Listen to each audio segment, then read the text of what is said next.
thing, what we do is take a small amount right off the top. It doesn't take much. That's the warmest part right here. I'm going to invert the spoon. Cover all 9,000 taste bud. Aerate it. Warm it up. Driving up that top note, that cream, pure vanilla, sweeteners. That's a 10.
In the middle of the night or early Friday morning, depending upon where you are in the world, a group of experienced comics professionals get together to examine and instruct about the art form that they love.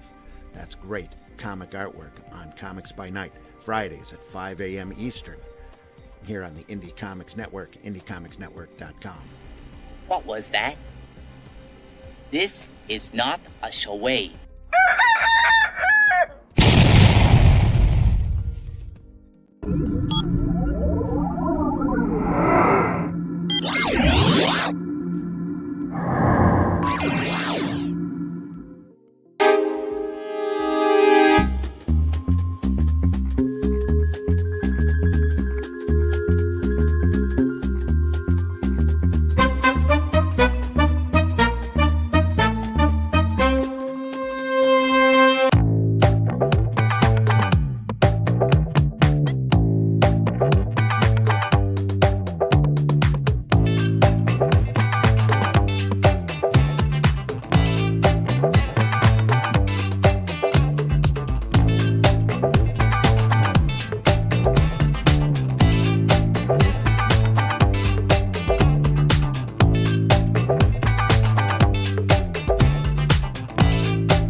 What a crowd, what a crowd. Man, I love Rodney Dangerfield. He was great. Dude, that is gonna haunt me for the whole day, man. Jesus, that was disturbing.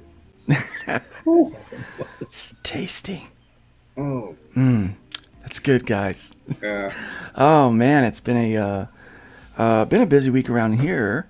Yeah. How about you guys? Randy, what's been going on, man? It's been busy. I've been able to work on comics at least, so that's a good thing. I'm gonna go pick up a cow today. What? Like Pick up a cow. Yeah, like a quarter cow. Oh, Only a quarter cow. cow. All right. Yeah, quarter cow. Well, the whole family got a cow.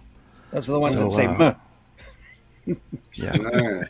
Well, yeah, it's I think maybe we only got 3/4 of a cow. 3/4 of a cow. But it depends on what part of the cow. That's Oh, I true. got some steaks coming, brother. Nice. Oh yeah, I got me some Yeah. steaks coming. Some They of said that you want great, any organ great anus meat? beef. Is that Yeah. Mm. They said, Mr. Stone, do you want any organ meat? And I go, no, I don't think so. Oh, dude, come on. I don't think so. That's good too. Well, Thank I you, guess it could eating. be, but I mean, I don't live in a third world country. Eh. they're good? That's the thing, dude. Like people eschew organ meat, but dude, like there are really great dishes that I can't be done with I that. don't make haggis. Yeah. Ooh, You haven't lived haggis. until you've been tricked into eating a bowl of menudo. Mm-hmm. The Yeah, heck no, is but menudo? dude, like for grilling, like the things like I know the names in Spanish. Like there's some like organ meat that goes really well with grilling. It's just because like it's like high like flavor content, and they just have to know how to do them right, dude. That's Yeah. all. Has Yeah. nothing to do with poverty. There we are. Thanks, whiskey. Ew. Raw Yeah. hamburger between two Pop Tarts. Sounds like a breakfast of champions. If that was dude. Canadian bacon, it'd be the Canadian breakfast right Yeah. there. I mean, it looks like diarrhea of champions, but hey, You know what I hate about Canadian bacon? It's just What? hot ham. That's not bacon. yeah. I What mean, are you trying to- the What are you trying to pull up there, whiskey? yeah. We eat regular bacon up here. You guys just call it Canadian bacon. It's No, just you for eat them, hot it's ham. just bacon. Yeah. You like our bacon Hot ham. crispy. Yeah, I No, do I- question. I do like my question bacon. the. Lamb. Crispy bacon. I do question the lard content in Canadian bacon and what is known as Canadian bacon. It's just not Yeah. lardy enough. Speaking of lard and Yeah. bacon, Pedro, what have you been up to this week? Oh, Lard. aside from cooking organ meat, dude, working in comics, man, it's a wonderful, wonderful It's a world wonderful I'm thing. living in. Yeah. So I think it was the other night. We were laughing about some comments someone made, and one of the comments that I kind of had to pick myself up off the floor was someone made the statement that, and speaking directly about this panel here, they said that the comic book industry. They said that you need the comic book industry. The comic book industry doesn't need you. Mm-hmm. And I was like, oh, contraire. Oh, okay. Yeah. Look at the abysmal sales that's going on right now. Yeah, dude. They need my dollars that they're not getting. Trust me. But I mean, so far this week, I mean, I still need to get 2 or 3 pages done today. But so far this week, I've produced 9 pages. 9 Cool. pages, and it's only Thursday, and I haven't done anything yet today. So. Yeah. And I've got work lined up. Like I just got another message this morning. Hey, I've got a Hey. project. Would you like to come on? So I've got work lined up, like stacked on top of each other. I mean, I don't know. I got a list. And dude, there's no. Yeah, I know no Randy's better got a feeling. list. He's There's busy no all day. better feeling like than that, dude. Like I am filled for the whole year. You know what I mean? Yeah, I'm probably going to be booked up on projects Yeah. through the end of next year. Actually, I think if we Aw. do this right, Yeah. Yeah. and it's like, you know, to think that, and the only reason I can do that is because independent comic books is thriving, like thriving. Yeah. Like people need artists, people need writers, people need letterers, colorists. The work is out there. Pineapple. Pineapple cat. You meant like They are. Just a few people will get that. Pedro won't get it. You old No. pineapple head. Pineapple head, Pedro. I'll fill you in later. That's hilarious. That's too American. Thanks for bringing that up, Whiskey. Yeah. Thank you for bringing that up. Anyway, that was funny. That was a good laugh the other day, so I appreciate it. Oh, Whiskey, what okay. have you been up to this week? Usual 3D modeling, working on the comic stuff. Perspective. I spent the whole 2 weeks now, a couple days in a row modeling this wagon, and then now I'm just finally able to get the perspective shot that I want for it, and that's going into a comic. It's all about perspective. Yeah. Sometimes you have to put things in perspective. Yep. Except I for had to move my Dr. camera Ben. the other day for another show, so Dr. Ben's, he's making Welcome. corned beef hash because he's a rebel. Hey. There you go. Rebel. See what I mean? Rebel. Let's go ahead and welcome our chat this morning. We've got Rona Reviews saying hello, LMAO. I had a rough morning.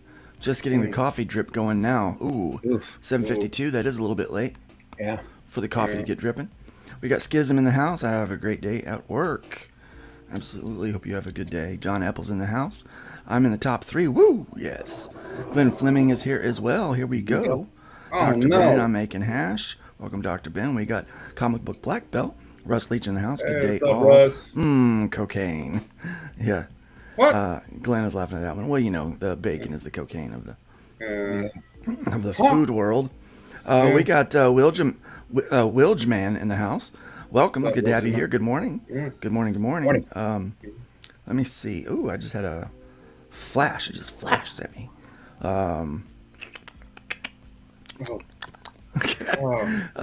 We need bacon every day. There we are. Hojo's in the house. Welcome, Hojo. What's up, It's good to Hojo? have you here today. Thank you for joining us this fine Made it to morning. Thursday. Grey Wolf Graphics in the house. Wish I could find a local farmer to buy a beef cow from here in dude. Tennessee. The Coffee the best. County Livestock Market shut down a few years ago. Oh. So I found out that there are people that are on waiting list to get to buy a cow, right?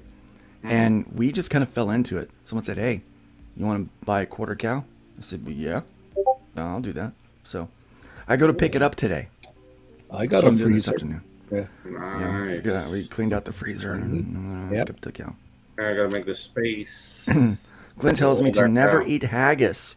I know what it is, and you don't want it. Yes, yes. I am also aware of what it is, and I know that I do not want it. Cowards. Moving from one fatty subject to the next. I love this. This is great. Yeah. What are bacon enjoyers doing? We're doing great. It's the Bacon Nation this morning. We got Hicks Villain in the house. Welcome, Hicks Villain. It's great to have you here today. We've got Bold Cat Studios. Welcome, Bold Cat Studios. Hi, everyone. Frost Comics in the house. Good morning, everybody. He was a part of that inside joke the other night. We were having a good laugh. It was Whiskey, Frost, and myself. After Nerdcap, we had a really good laugh. It was so funny. Okay. Yeah. Yeah, totally at your expense, Pedro. It was totally your pineapple so head. it's a Latino slur, I see. No, not really. I'll fill you in later. No, if you go digging through, I'll talk. You'll find out later. You'll find out later. It's funny. It was funny. I thought it was a blast. Yeah. So anyway, so there we go. Welcome. Feel free to leave your comments, ask questions, join along here in the chat. You know what? I think we can go ahead and jump right into some news this morning. What do you think? Do it.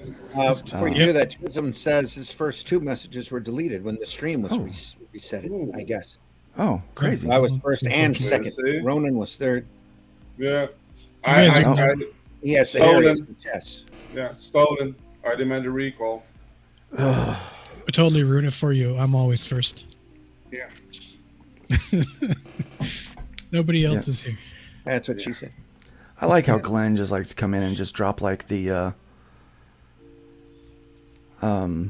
it's like the guy who quotes King James Bible. Yeah, he's such a snob. I'm King James only, of course you are. Of course you are, yeah. Yeah, I got new pens. My old I got pens new were not pens for working hand anymore. lettering Yeah, just, because I can perfectly hand letter a comic book. yeah. Cool. I can see him like having like his little like rapé box going like. Yeah, he told me Snuff.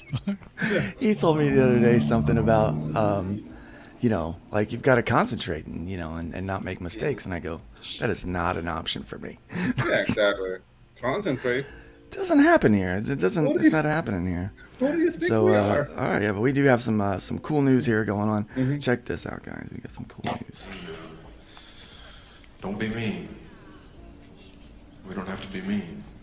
Because, remember, no matter where you go, there you are. No matter where you go, there you are. And speaking of that, Dark Horse Comics to release a paperback edition of Buckaroo Banzai sequel.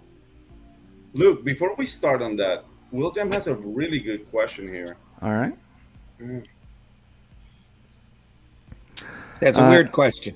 How can you work on your passion project like comics or art form and balance that with a current career that pays all the bills?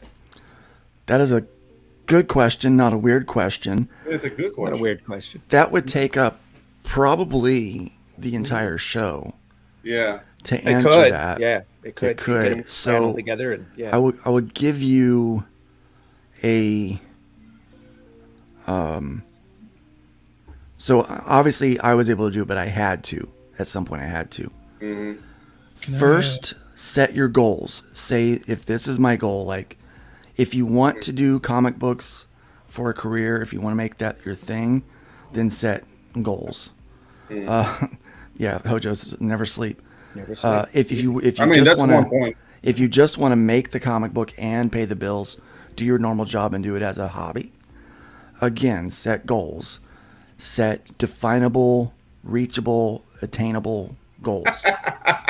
Ben says he'd answer that for him, but he'd be accused of being a snob. I've loved that guy so much. Glen's the best. I'm gonna field this one as well, I guess.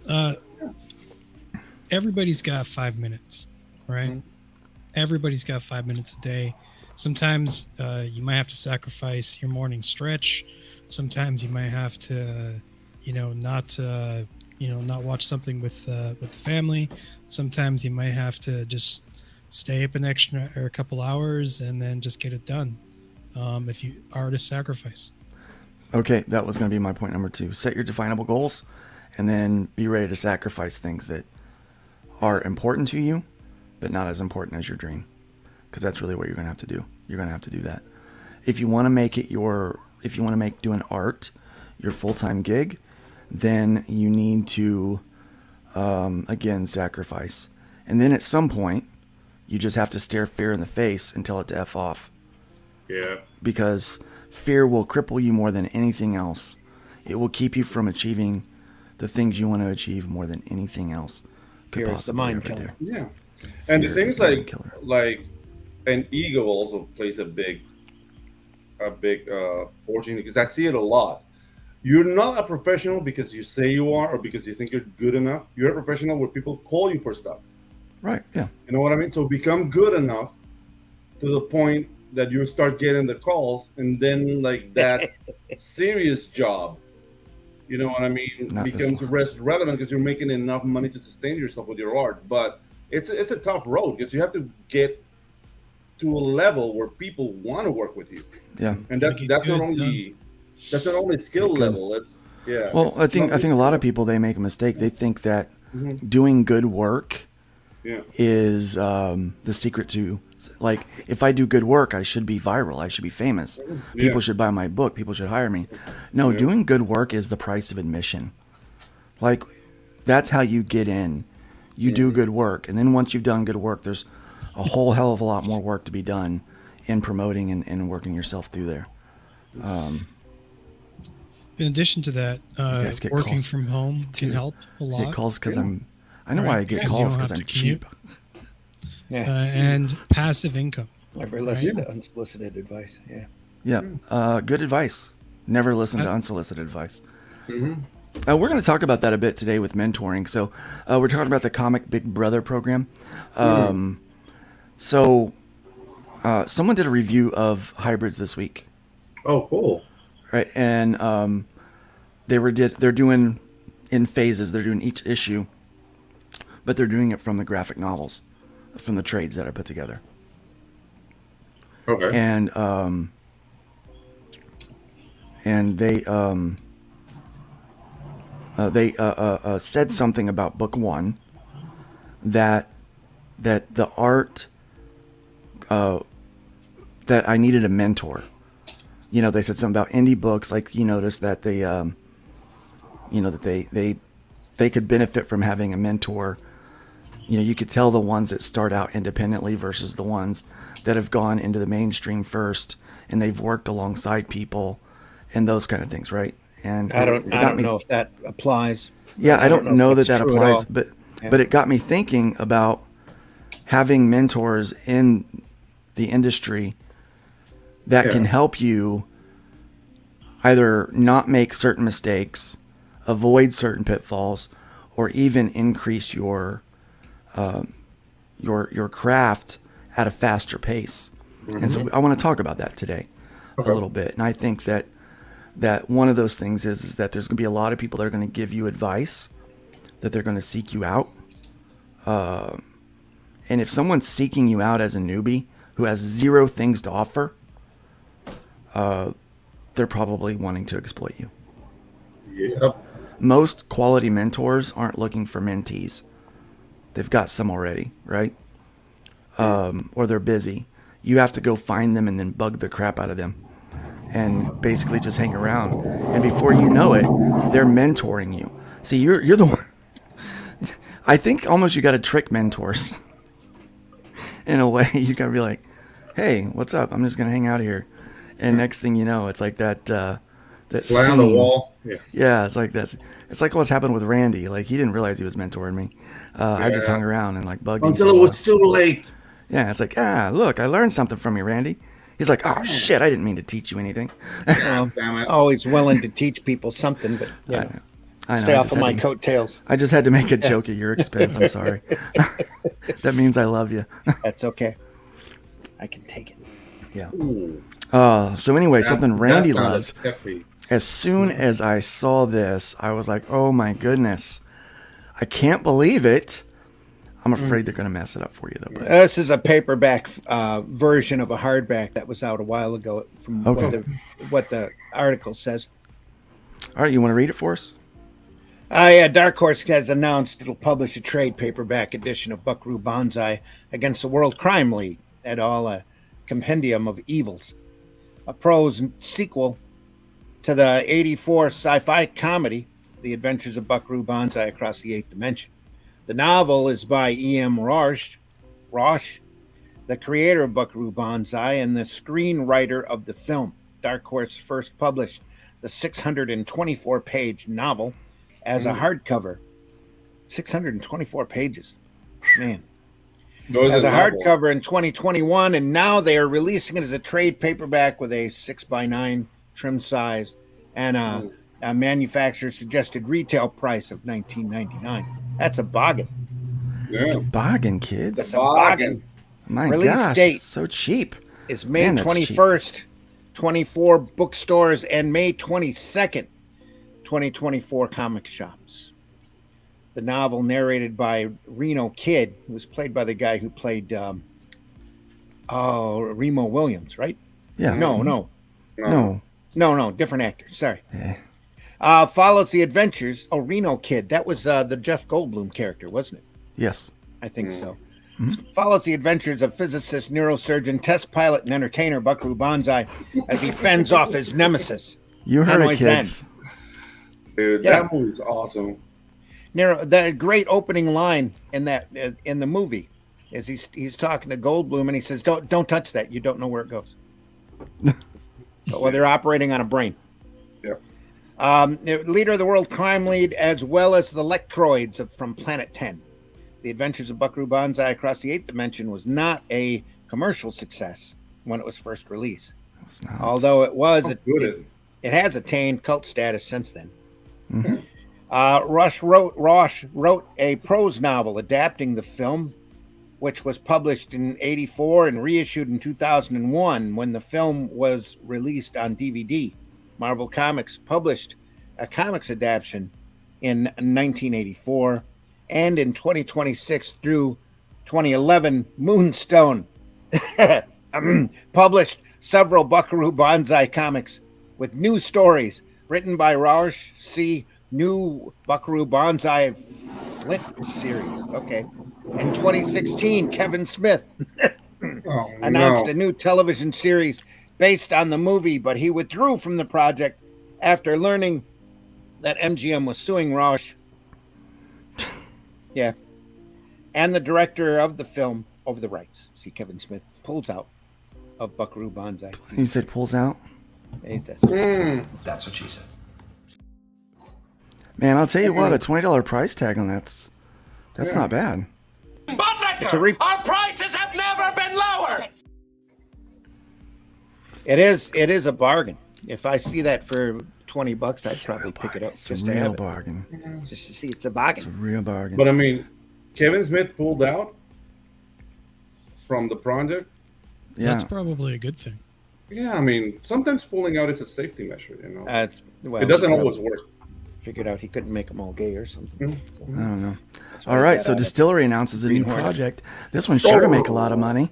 It's an erotic horror story This during the Oh. 17th century. Discreet. Love those. Somna. It's gonna have horror and tits.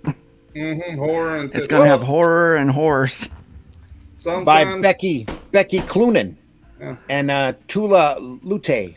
Ooh, Tula. Lode? That's not, Tula Lode. Oh, dude, that's very, very African. I love that name. But Tula the Lute. series flows. From the story that blighted flame burns.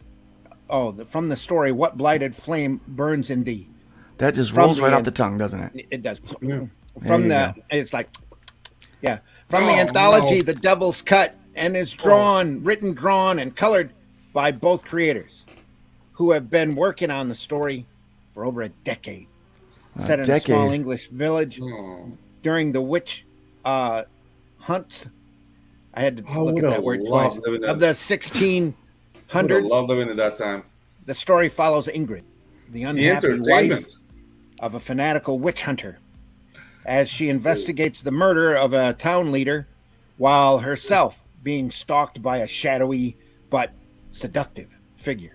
Oh no, she's having. It's gonna be ghost- lesbian. Like she's gonna like Yeah. fall in love with a witch. Start having Yeah, lesbian dude. sex with a witch. I get it. They already did that in Ghostbusters with Dan. Stop. Aykroyd. Yeah, it's like Yeah, stop it. like I already know where this is. I don't It's even a need to new buy the age book. in graphic storytelling. Come on. I can stop. I can save the $9 right now. Come on. Oh, man, they're making everybody Jesus. gay. Yeah, everybody's. Yeah, they're making everything. Everything's gay these days. So Mm-hmm. Disney Plus axes of several projects. I don't know if you heard about Ooh. this. They're already filmed. Mind Yeah. you, these are In all the can. ready, In the can. filmed, Ready to done, go. ready to go. Yep. In order to save money, they decided not to put them on there. How bad does it have to be? How much money are you saving by just not loading it, by not turning it on? Dude, they're getting rid of a woke like a dirty pair of underwear. Yeah. Man. Oh, So- I don't know about that. I think they're just trying to save money Yeah, they're just leaning into it. by So- trying to make money off of other unsuspecting services or Mm. channels or whatever. Unlike their Ms. Marvel re-showing that they did on ABC, Dude, that tanked. it People did. hated that. Yeah. It fell right straight through the floor. So they're doing a Doogie Howser MD, Made in Humans look successful. but with a little Asian girl. They did. Or Hawaiian They girl. did. They're not. They doing it did. now. They're not They did. showing it. I They're mean, looking Peyton for somebody Elizabeth else to Lee. pick that up. Yeah. She This seems show like, is I mean, entertaining. Yeah. I mean, I don't know. I didn't feel like Doogie Howser was that interesting. I saw a picture from their Nautilus series that they canned. It didn't look bad. Yeah. So who knows? They're stupid. What can you say? Yeah. And it's Spiderwick Chronicles. I know people were really looking Success- forward A successful series. Yeah. to that one. I People like were the really movie. looking forward to that. I like the movie though. The movie Yeah. was like cute, you know. There's Nemo. Nautilus. Yeah, that's No, Nautilus. or Nautilus, I should say. Nemo. Nemo. Yeah. Oh, So, it's Captain Nemo. It is Nemo.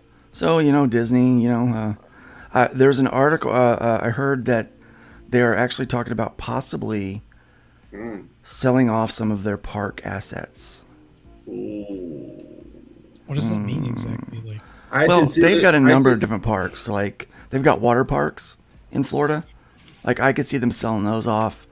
I could see them selling so like the equipment. Disney, or, like the studios, what used to be Hollywood Studios or MGM. I could see them selling that off. That park's been bought and sold a few different times. Dude, Yeah. I sincerely hope Pornhub buys Disney. Oh, that would be I amazing. sincerely hope that. There you go. Just, like, get rid of that. Yes. And no. Speaking of Pornhub, here's what Yeah. $30 million of Funko Pops. They going left into him in the landfill box. Actually, looks like Oh no! left him in the box. It's a picture of Severus boxes. Snape. It's a picture of boxes. Here you go. Yeah, there you go. That's what it looks like. It's $30 million. That's $30 million. That's got to be only a partial bit of it. Yeah, or maybe that's how expensive Funko Pop is. That could be. What if they could be prototypes? I guess or no. Or hear me out. Uh-huh. That's not really $30 million worth of inventory, but they said it was.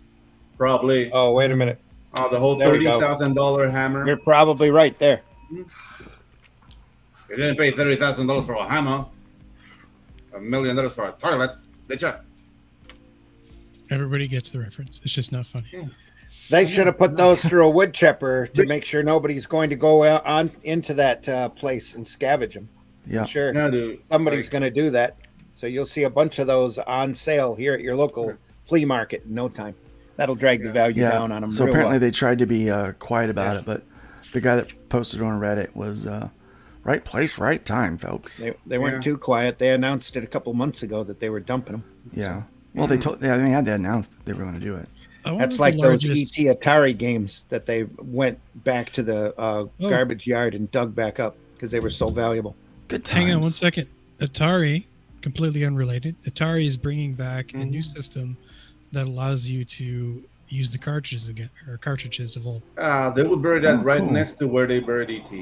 So Disney Plus blew their budget for the next few years on Star Wars and MCU series that no one is watching. Yeah. A lot of that's the Acolyte too. They haven't announced that was dead. How to make money from your art? Don't take a bloody decade to do it.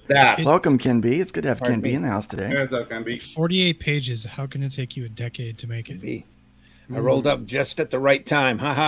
Pulling into work and open up a Kevin Smith roast. It's gonna be a good day. It's gonna be a real good day. It's gonna be a good day. Welcome, Dr. Mask is in the house. Good to have you here today. Salty this morning. Yeah. Today's a good day. To have a good day. It really is. So let me see. This was pretty cool. Not cool. That is not cool at all. It's not cool. Oh, no. 2 retailers report comic thefts at Fan Expo Chicago. That sucks. You open the door for shoplifters and you basically slap their wrists. You're going to encourage this kind of behavior, especially in large cities. But how many times are we seeing reports of stolen? It's getting more and more lately, hasn't it? Oh, I've got another one this morning. I'm sure you do. 2 retailers have reported that comics were stolen from their tables at Fan Expo Chicago, which took place in Rosemont, Illinois, on August 10th through the 13th, 2023. On August 12th, Reese's Rare Comics posted on Facebook that a copy of Hulk #1 was stolen from their wall at Fan Expo. The comic was in a slab with a CBCS grade of 1.8. Certified 12, whatever. That must be the serial number for it. Something. But the comic may have been cracked out of the slab. It has a penciled 3/6 of an inch on the U on the cover, and it's signed by Stan Lee, on the interior. Rough. After hearing about the theft, another retailer, Terry O'Neill from Terry's Old School Comics, checked his inventory and found a number of Golden Age DC comic titles are missing, according to a report in Scoop. O'Neill believes the theft occurred on August 12th between 12 and 2, and the stolen comics are low-grade copies of Action Comics 5, 7, 174, and 175, 181, 182, 89, 189, 194, 200, and 212, and Adventure Comics 62, 126, 146, and 249. Both retailers have filed reports with the Rosemont Police Department. Anyone with the information about the stolen comics can reach them at that number. Yeah, let's hope they $1,000, $2,000, give or take. Here's the gallery of that comic book. As comic prices continue to climb, theft is really going to be a problem at these shows. Yeah, dude. Yeah. Especially since everything new is crap. Signature. You get enough people out there who know what to look for and know what's valuable and what's not, and you'll see. Yeah, there'll be a lot of snatch and grabs. Well, Magic the Gathering. So the $300,000 worth of stolen Magic the Gathering cards has been recovered. So that is good news. Somebody had it in their back pocket. Yeah. So the $300,000 worth of one card, right? Worth of Magic the Gathering cards stolen from Gen Con 2023 has been recovered, according to WTHR local news in Indianapolis. That's in my neck of the woods. Yeah. So I'm noticing that a lot of these thefts are taking place at comic Allegedly conventions. pilfered from the Gen Con vendor area before the convention opened on August 1st, 2023. See grand theft at Gen Con, blah, blah. Why would they use the word allegedly there? Allegedly, well, they got to cover their ass. They don't know exactly. So. They don't know exactly when they were pilfered. They're just, it was allegedly pilfered. Yep. Hey, we're going to hit the bird. What? And were recovered with assistance from the New York State Police. The 44th backer. Hey. Awesome. Yeah, we're closing that out today, by the way.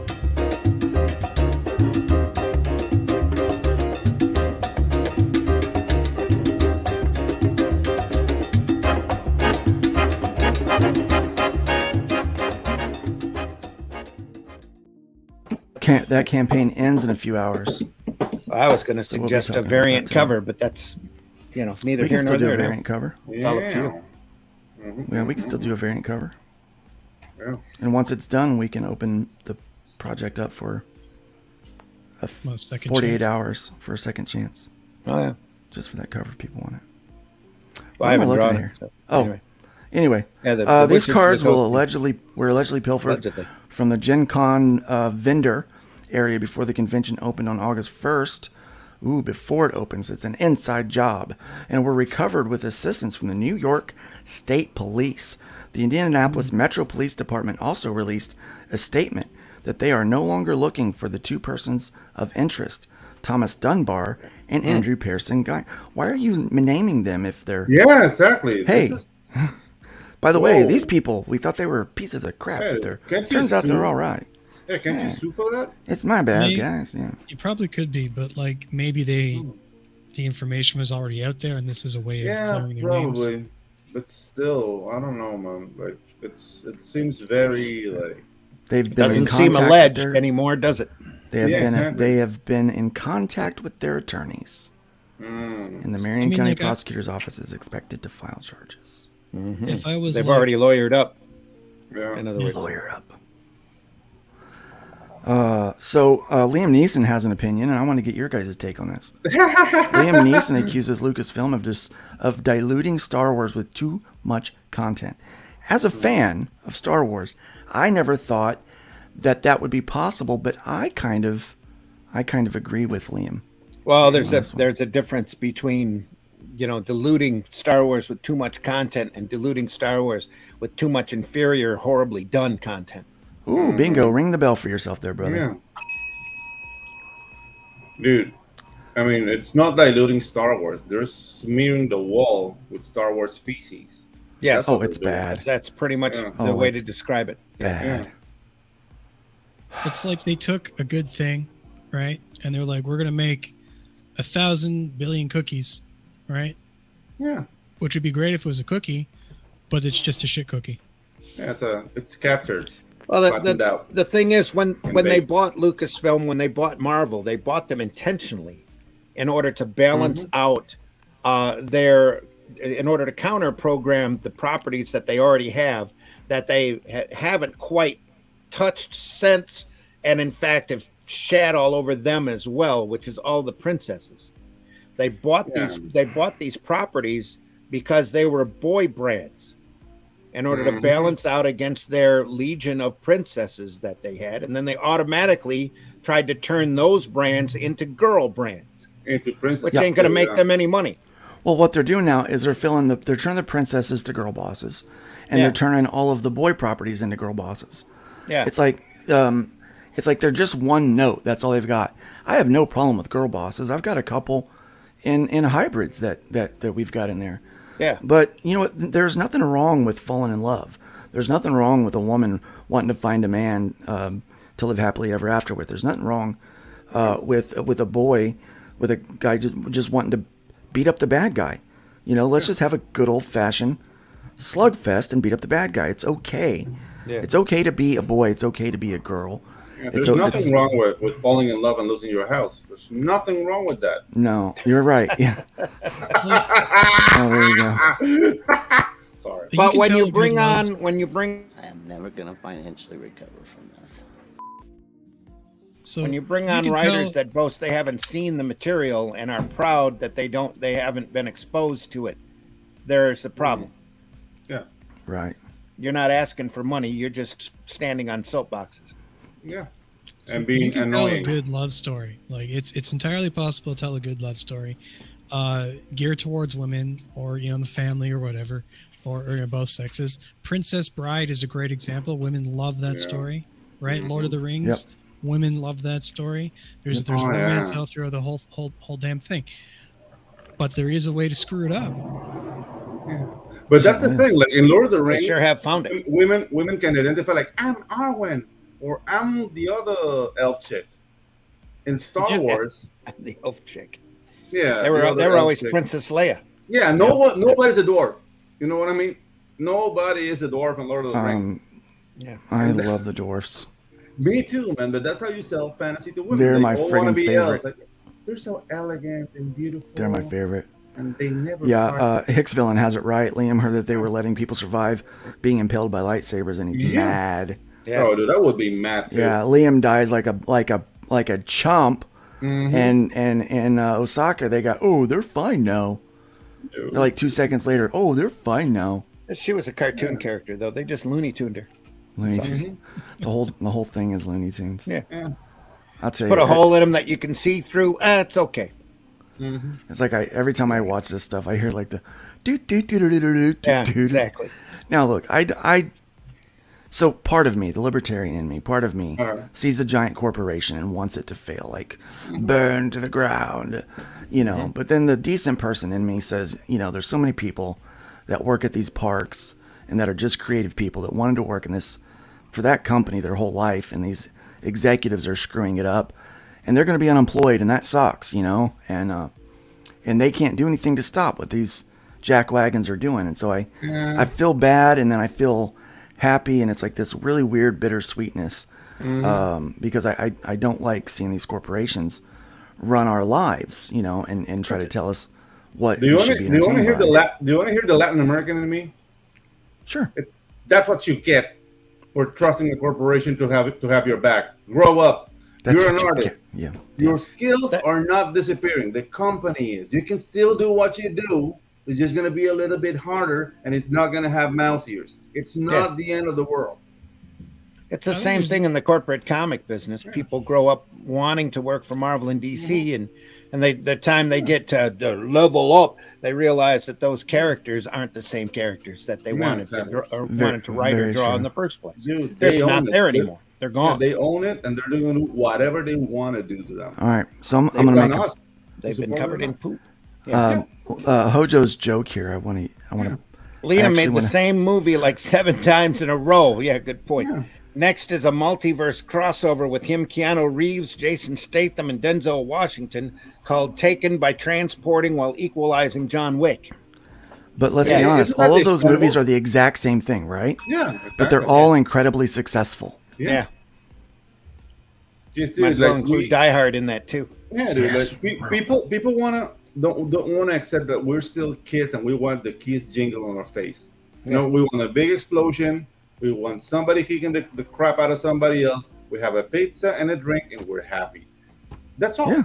So give us that. And Russ, Not just that, but as you get older, you want to buy your kids the toys that you enjoyed when you were a kid, and now it's a shameful thing to do, especially when you're talking the Star Wars line. Mm-hmm. It's just an absolute travesty what they've done. yeah. My parents shared Star Trek and Star Wars with me. My father and I sat down. We watched Star Wars together.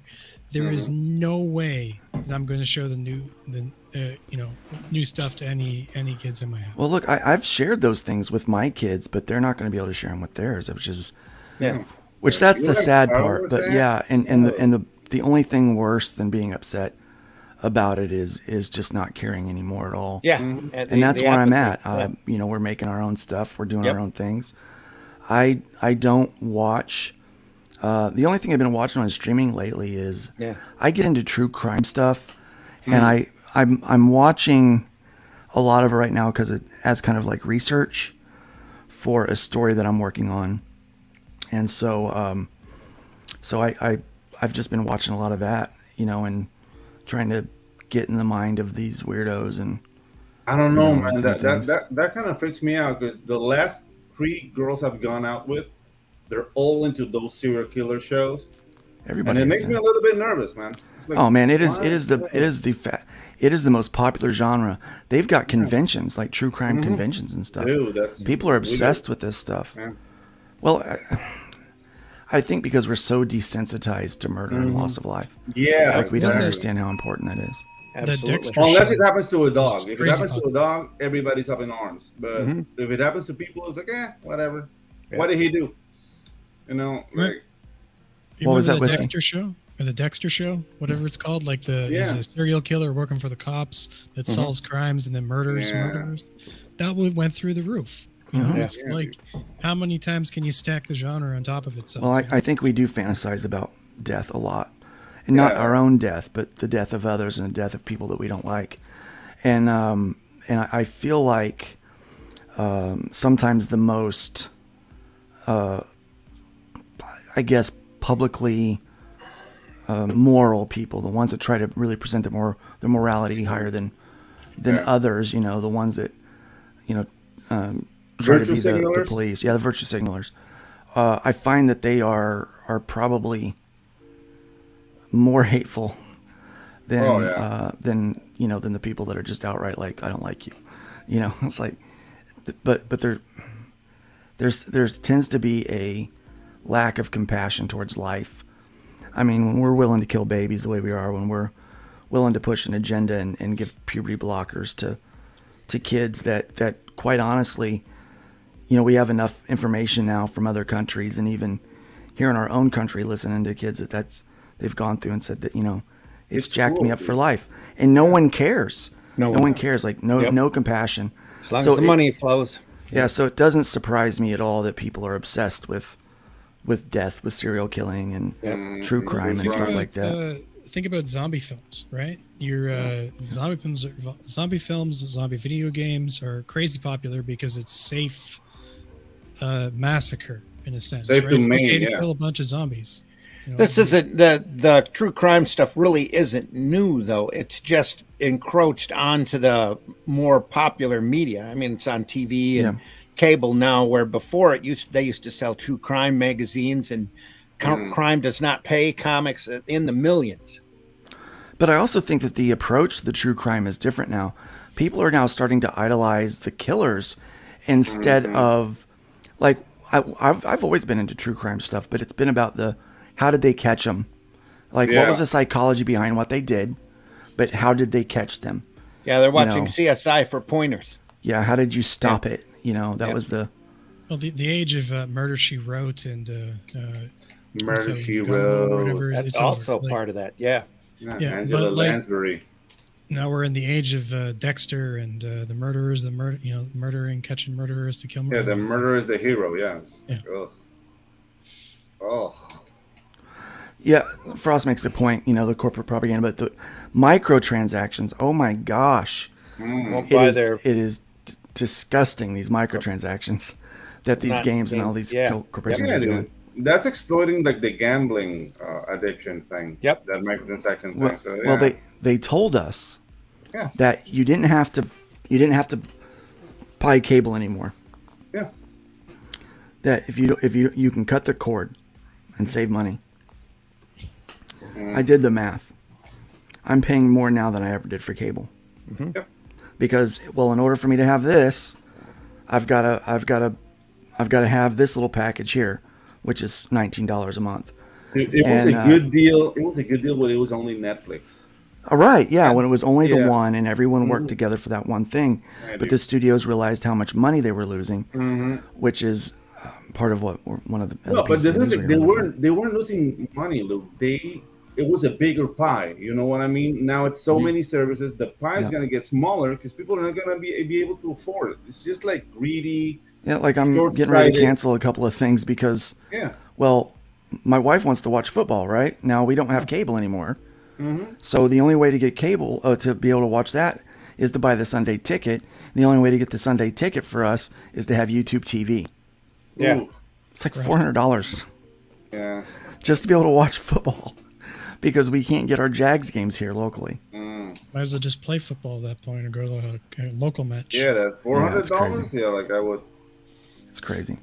I would switch to like what's the biggest one in Microtransactions the India? crap out of me. But they do the same thing with comic books. That's why they have all these variant covers. Yeah. That's Yeah. why they all do all these events. I mean, we leave one event right into another one. Yep. Marvel did it. It's killed their numbers. It drove fans away. But then now DC's doing it. But they don't have that many fans to drive away. So I don't know what they're going to do. No, they're preying on the collector mentality is what they're doing. Yeah, but In order to be a loyal collector of Batman or Yeah. whatever big Axel title that you want, you have to buy them all, which means you have to get all the variant covers and blah blah blah. Yeah, but So you speaking have to of collect Star them, yeah. Wars and oversaturation and all these failed things, the latest rumor is that Kathleen Kennedy should be exiting. So a rumor claims that Lucasfilm's president Kathleen Kennedy will not only be exiting the company, but claim to reveal the possible time frame for when she will exit. The latest late. rumor comes from the Scooper WDW Pro, who previously reported at the end of July from the source that I have regarding Lucasfilms and the situation over there. I am told that Kathleen Kennedy will not be seeking a renewal or extension of her contract, which ends in 2024. So Cooper continued, now I am told, although I cannot verify this independently, I am told that Kathleen Kennedy has negotiations still in place for the third week of August. That's this August, and her contract, as it is constituted, will run out late next year. I So thought she it was could be on October her this way year, but I guess I'm wrong. That's too late. It is. I mean, think of all the damage she can do by the end of next year. Oh, it's Will there already even been be done. a company done? Will there even be a company by next year? That's I what I'm think so. afraid of. Yeah. I So love destroy Disney. them. Look, as a kid, I wanted to work for Disney. I wanted to be an animator for Disney. That's where I started out, and then I fell in love with comic books. And when Disney bought Marvel, I was like, oh, because I wanted to draw for Marvel. Those are the two companies that I wanted to work for when I was growing up, when I was a kid, that got me into art. And now it's like, I wouldn't want to work for them. I mean, I'm sure you could pay me enough, but I wouldn't want I don't to. know, man. Yeah, that's the thing. Like, I don't know. When I went into animation school, I never had that dream. Like, I want to work for Disney. And maybe it's because I've seen people getting shot at or something, but I just wanted to make money. You know what I mean? Yeah. I used to Do what I love and get paid. Is it Disney? Is it Vivid? I don't care. As long as they pay me. You know, I mean, obviously, that doesn't go. I do the job. And then I get paid. That's the thing, man. Like this rose tinted like glasses. People were like, I want to work at Disney. That kind of attitude. It's part of why we're where we are right now. You know what I mean? Because people see Disney as this like huge monolith of goodness. No, it's a freaking company full of vultures and vampires. That's all it is. Like any company. So I definitely used to. Yeah, wanna work there's on nothing Marvel left for us. back in the day. There's nothing left. We got All John they can do Douglas is in the shit on house. the crap they've already done. Welcome, John. Welcome, Tree Goblin. Welcome, Agent Zero. Yeah. Did I miss anybody else that's new in the chat? Benjamin I think Soto. we got everybody. Benjamin Benjamin too, Soto, right? welcome. Yeah, there you go. Randy definitely just clarified it, hit the nail on the head there. There is absolutely nothing left for us at all. Yeah, in these- exactly. in There's these- nothing left to Well, kill. that's why we're finding success in the independent sphere and having a good time at it. Yeah. It's this. I think this is a nice. Position to be, I think. We're the Well, best yeah, but I position think that looking at these things and observing them, as the news comes across our desk each week, to look at these are some mistakes that we can avoid easily. Yeah. Listen to your fans. Listen to the people that are giving you money. Listen to the people that are in your corner. And when you try to find new people, don't find a new audience at the sake of your old audience, of your tried and true, of your dance with the one that brought you. That's Yeah, that's that's the the idea. other thing. Like the spirit of what Disney used to be is no more for one simple reason. when did Roy Disney left the company? That was the last Disney that had like some clout in it. And from then they kept all like corporate entities that kind of got it, but it's not the Disney vision anymore. So that company, that huge monolith, it's just like a huge ship without a captain. And dude, it was bound to fall. It was bound to sink. It's a miracle it's been going strong this long. Welcome, Oni 664. Hey, what's up, Oni? Oi, oi, oi. I like Frost Comics thing there is like at the end it's only going to be Kathleen Kennedy. Left, like a bunch of roaches at the end of the world. Only Kathleen Kennedy and Darkside Phil will remain. So I think it's interesting. I've been learning a lot about how the box office numbers work and how these studios make money. Yeah. And especially because, you know, they're talking about how many of them are losing money. And so they're trying their best to spin Blue Beetle as successful. They really are. They said, oh, it dethroned Barbie that one week. Well, yeah, it was Barbie's like 5th or 7th week or something like that. Yeah. And it's almost going to make more money than Shazam number 2, which honestly, I didn't even know Shazam number 2 came out. I was unaware until probably a few weeks ago that it ever existed. So I was like, oh, I missed that one. And I recall I kind of liked the first one. But it goes down to that marketing budget. So I want to explain some of these numbers for Blue Beetle because now we have, you know, some solid numbers. So opening weekend, they had 25 million that they brought in. 52.3% of the total gross, okay, is what they got. So the domestic share, this is the number you guys need to understand. So of this 25 million domestically, that's here. Actually, they're actually including worldwide in this one. This one, they're actually only getting 57.2% of that 25 million. That's what they make.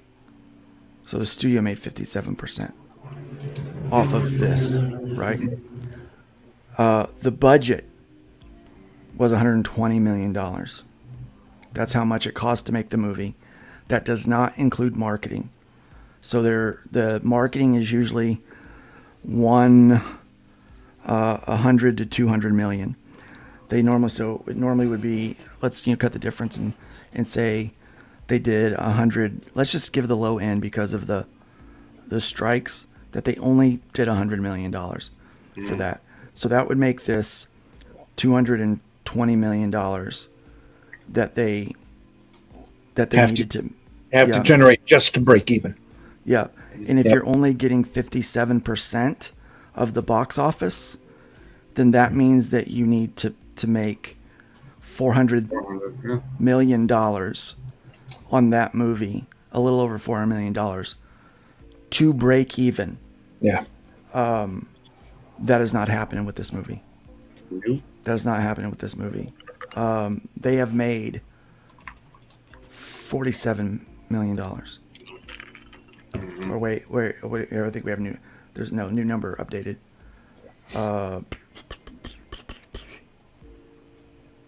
No, I think that's the number. 47 million.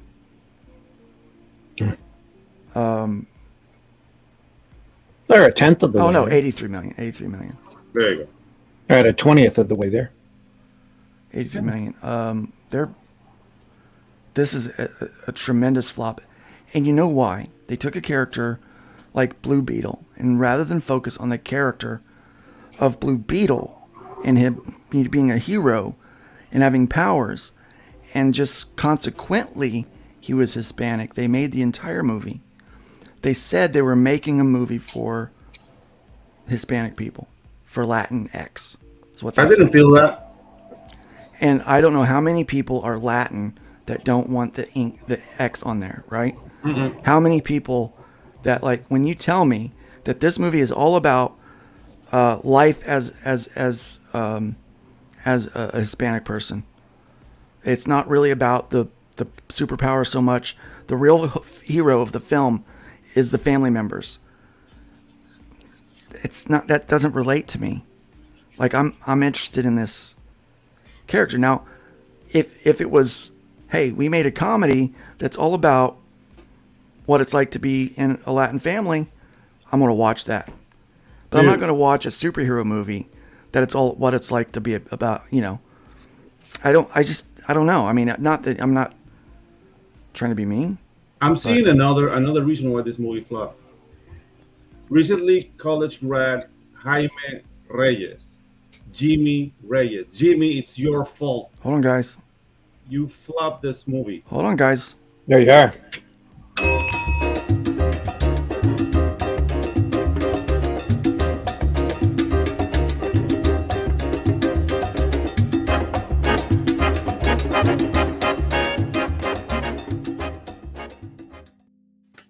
They're supporting the project. Yeah. I think every time they make a new movie that has something to do with superheroes and you think it might be okay, it just makes me feel like this picture I got, pulled up here on the screen. Dude, no, but it seems like the first problem with this whole let's make this free face hugs. Yeah, Exactly. I mean, the big problem I see with this whole approach of let's make like a Latino influence movie. This is a Mexican influence movie. You know what I mean? Yeah. This is about a Mexican family. It has nothing to do with somebody from Nicaragua or Ecuador. Dude, it's niche of niche. Yeah, and the thing's like I'm not really like trying to bash anybody, but by saying that, because you're not supposed to. Like, guys, we know you don't care about Latin America. Stop pretending that you do. Because, dude, like, our family in Brazil will have nothing to do with that Blue Beetle movie. Puerto Ricans. Like, it's Latino. Puerto Ricans have nothing to do. Look, I love Puerto. I think. So I did mission work in Chicago in the Humboldt Park area, which has one of the largest concentration of Puerto Ricans outside of Puerto Rico. And I love Puerto Rican people. I love, like, my family, we joke that I'm a slut for Mexican food. Yeah. Like, I love the culture. I love the people. I mean, I worked at a parts store in a town that 51% of the population was Hispanic, but that was documented. So there was a large portion of it that was undocumented. And I learned how to, speak some Spanish while I was there, or and I learned. But the thing is, like, I'm not doing this like it was fun. I liked it. Yeah, like, I'm not saying this like trying to be like a victim or whatever. But the thing is, to me, it's insulting that this studios want to like put us all in one pot. Like, oh, this is for Latinos. Like, dude, they put all of those. It's like saying, it's like, there's different white cultures. Like, there's European, there's German, there's a Puerto Rican there's party touches is Polish. totally different from a Mexican party. You know what I mean? And it reminds me of back when the West Side Story came out, and it's Rachel Zegler of all people again. Yeah, and she's always getting herself in the news for bad reasons. German Colombian chick. German Colombian is what she is, or Polish Colombian. So she's a Polak, and she was playing a Puerto Rican, talking about. She was talking about being Colombian, and then she was talking about being representation and everything. But the Puerto Ricans were upset that she wasn't Puerto Rican, and in an interview she actually said, "Do I speak the language? No. But what does it matter? Do I eat the food? No, but what does it matter?" And it's like, wow, what a snotty little brat, right? Oh, yeah. And then it's like, with all these other stuff, representation is so important. Well, it is, and then it isn't. It is if it gets you a job, and it isn't if it gets you a job. That's basically how it works with these people. Yeah. And when are we going to realize the only thing they really care about is money? And money is really what is at the end of the day, and they're all of the virtue signaling, all of the ECG or ECK, I don't know, the equity, diversity, inclusion, all this stuff. CSUX score. All the all the FUCK scores out there, all the FU scores, all of this stuff. When are we going to realize that all of that is just to virtue signal and just to try to get a job? It's just to try to get more money in their pockets. And what's happening is they're very scared because it's not working anymore. People are tired of that stuff. They're tired of everything being political. They're tired of everything being about sex and gender. They're tired of everything. They just want to be entertained and they want to have a good time. And now, what you guys call minorities are tired of being used as a shield. mm-hmm. You know what I mean? Not to get I believe political, but we are at that. We're talking about that when Thank you, Mr. yes, Donald Jim. Trump went to Georgia. You saw Still, the he videos has of black SUX community, stuff. Benjamin. the black community just going like, "Yeah, Trump!" Like, dude, like he's a freaking celebrity. They love him because he allowed them to work. He got out of the way, and that's what every human being, no matter where you come from, that's what they want to get out of the way and let me work.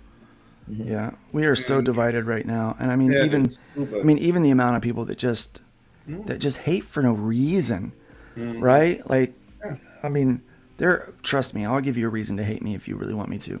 We all know But why. I mean, yeah, So. it's so Keep the lower orders fighting amongst themselves. That's right. the It's whole all idea. about money. I mean, if All you about just simply look at, Scared and angry. just tell stories, allow these cultural things to come out naturally in the storytelling. People, I mean, people will grow. They'll move together. I think that people want to learn more about other cultures. Kind of inherently, we're curious. Yeah. I'm curious. It's like the little, I saw this video of this black girl.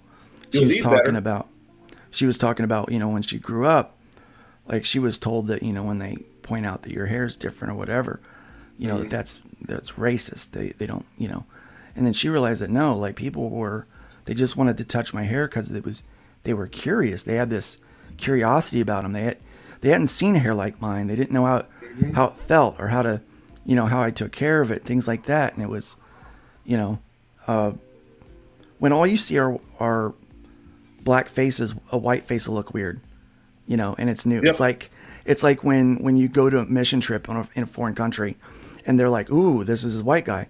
So a good friend of mine, guy that was my associate pastor and my theology professor, weird combo, but it worked. He would go to Haiti, and when he went to this village in Haiti to serve, all of the little kids would come up because he's a giant. He's about 6'3" and about 250 pounds, and white is, white. I mean, he could play Snow White better than Ziegler could. Okay. So they were just enamored by his size and his skin color, and they all wanted to come up and touch his hair, and they wanted to come and they wanted to feel his skin, and like they would try to rub it off or whatever. Like they were, at first they didn't get used to, but and he would just let the kids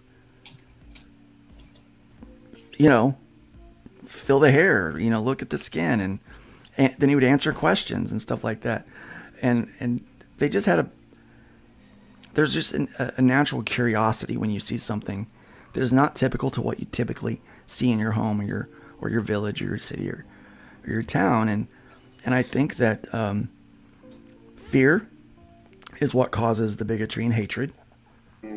I think that's at the core of that. So there is some of that goes on, but then I think there's also this big ignorance. I think ignorance is a lot of it, and you can either be curious about it or not curious about it. And I don't think that what they're trying to say is, look how good we are. We're making a movie that's inclusive, rather than just naturally being inclusive and allowing natural curiosities to get you there. I think it's weird. I remember when I I was like it. when I was a kid, we used to have some El Salvadorian neighbors close to the farm. Those are And the I used worst. to go over there all the time to just check, hang out, and because they had other little kids there, and like they'd have this food that I've never tried before. It was just like Pupusas. flatbread and stuff. But Yeah, pupusas are called. Yeah. yeah, and it was great, and I used to have a fantastic time, because it was a completely different experience than Silly. everything else now. Glenn, that's silly. 16-year-old autistic girl.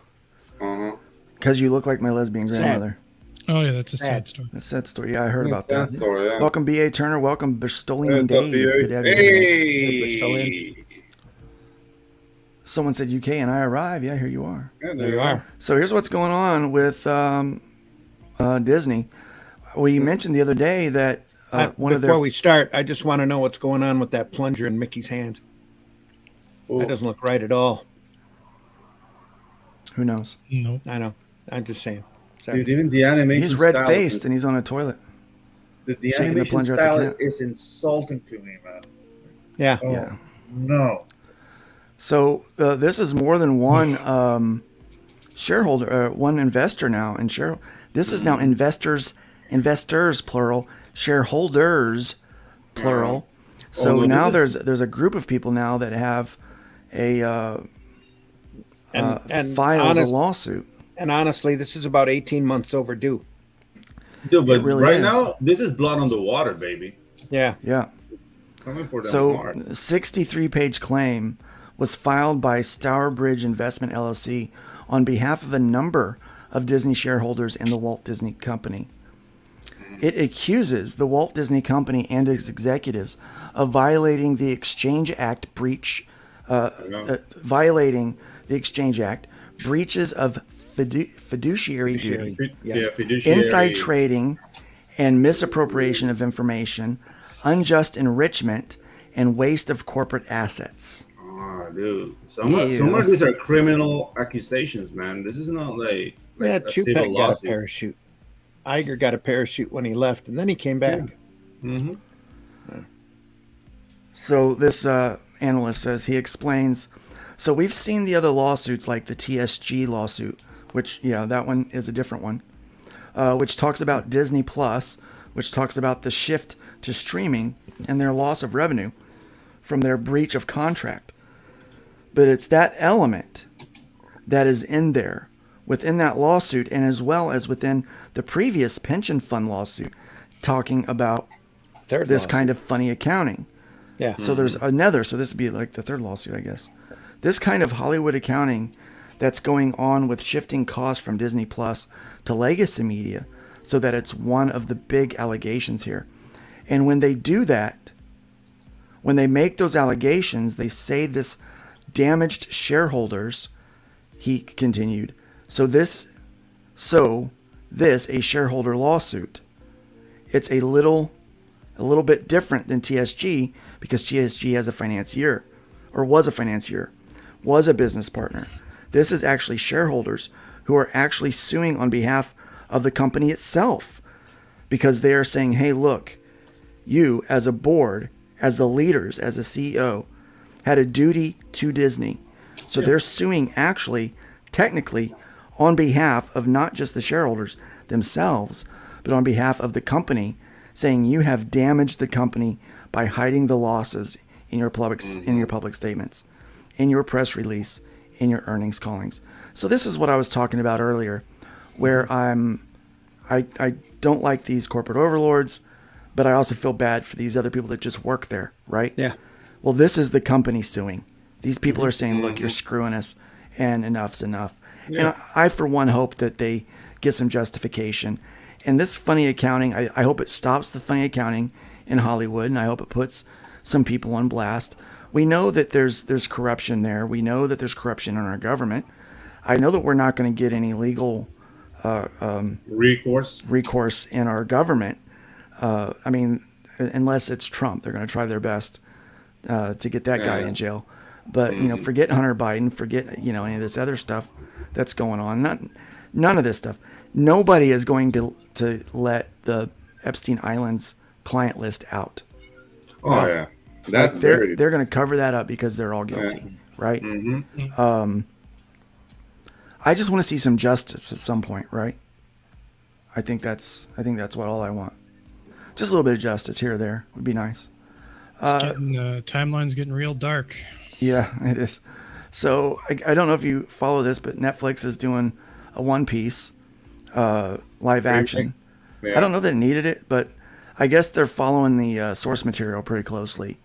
So hopefully, that's good. Like, I don't know. I'm not a fan of One Piece myself. Like I don't enjoy the art style, and it's very long.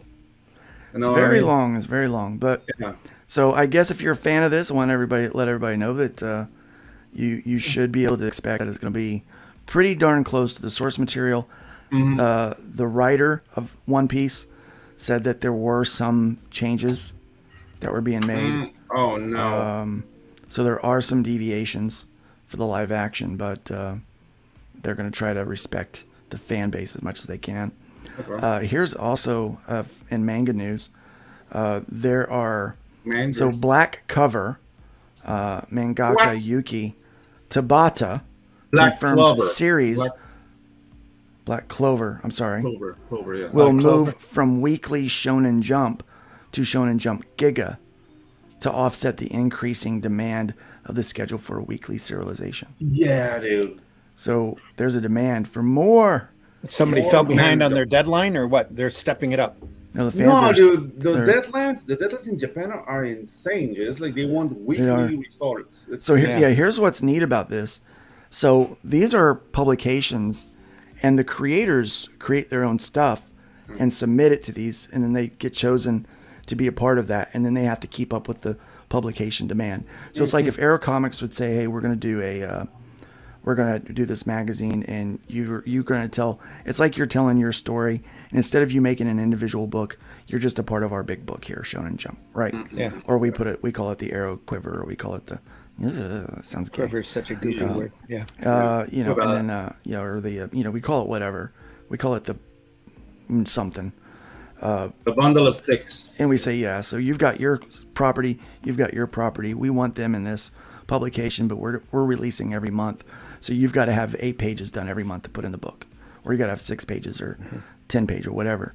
And so they have to have that done every month to be on schedule to be put in the book, right? So that's what they do. And people work for that. And so I guess they were doing I'm not sure, Giga. So it's going to Giga. It was in Shonen Jump. So Shonen So what's Jump the is difference? weekly, Shonen Jump's weekly, Giga is and monthly. Giga is monthly. They're moving from from weekly to monthly. Okay, so it Is it depends. better I mean, for I don't artists? know. I don't know the team that makes Black Clover. Because normally, like I've like done a little bit of investigation of how they work, and it's almost like team of 6 to 8 people doing. There's like the main. Oh artist. yeah, it's a massive team Yeah.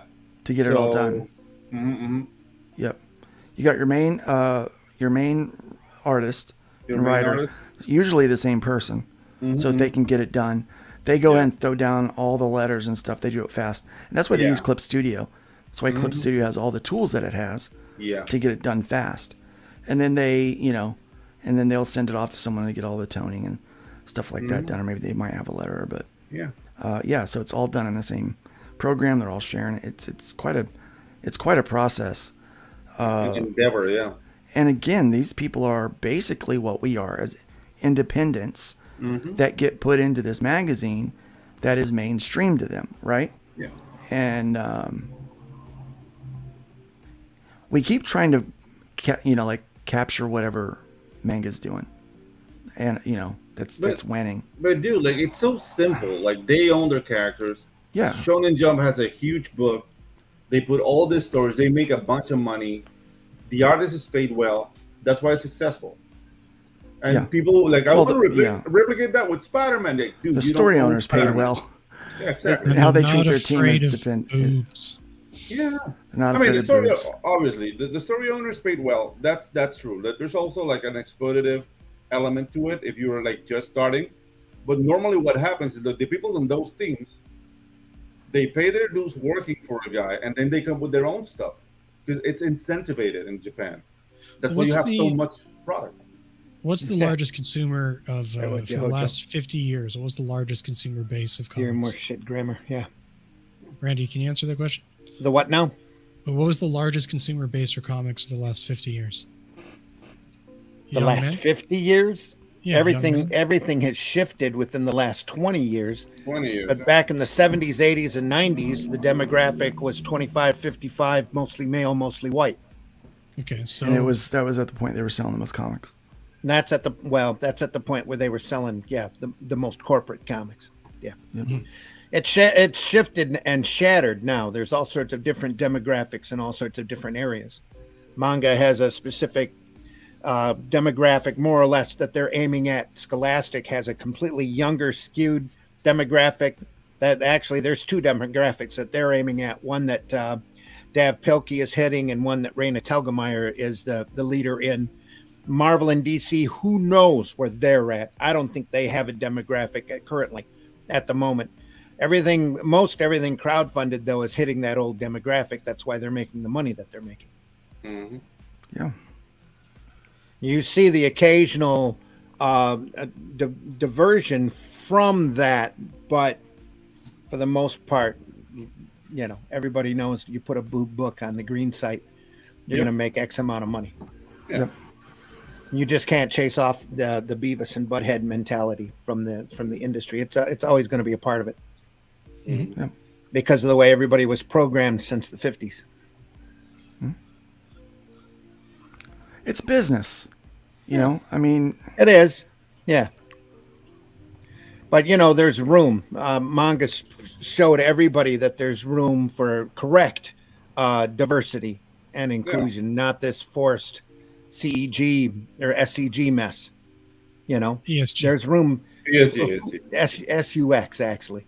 Exactly. There's room. There's room in there for everybody. There's market room in there for everybody, and amount of money in this art form. You bring new people into the art form with every different project that you do. Yeah. And obviously, and people should realize this by now. And it took me a while to understand it. For example, Eric July has a completely different corner of the market. Mm-hmm. They're almost an entirely different audience. There is some crossover, but almost an entirely different audience from what Ethan has. Even Splatto Comics has got a different corner of that market than what Ethan or Eric has. A lot of there's some crossover, but there's not all of it.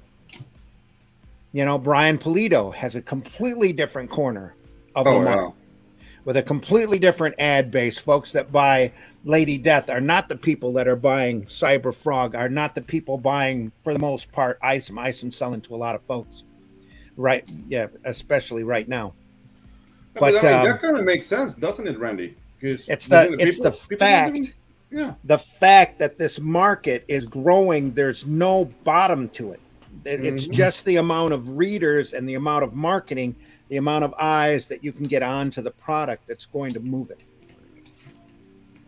That's the thing. This market is so funded, underused, underappreciated, underrespected, especially underrespected, that there's so much room for growth. It's not even funny. And somebody walks in with a remotely original idea, they're going to make a ton of money because people want to be entertained by originality and by something different. Yeah, that's why Monty Python kept going, and now for something completely different. Yeah, well, I think it's that mentality. I think part of the issue is that the business side of comic books, and even we're seeing it with movies and streaming, is that they forgot that they're in the entertainment business. Mm-hmm. Not that's it exactly. Yeah, I mean, so I don't know if you knew about this or not, but since the writer's strike is going on, they did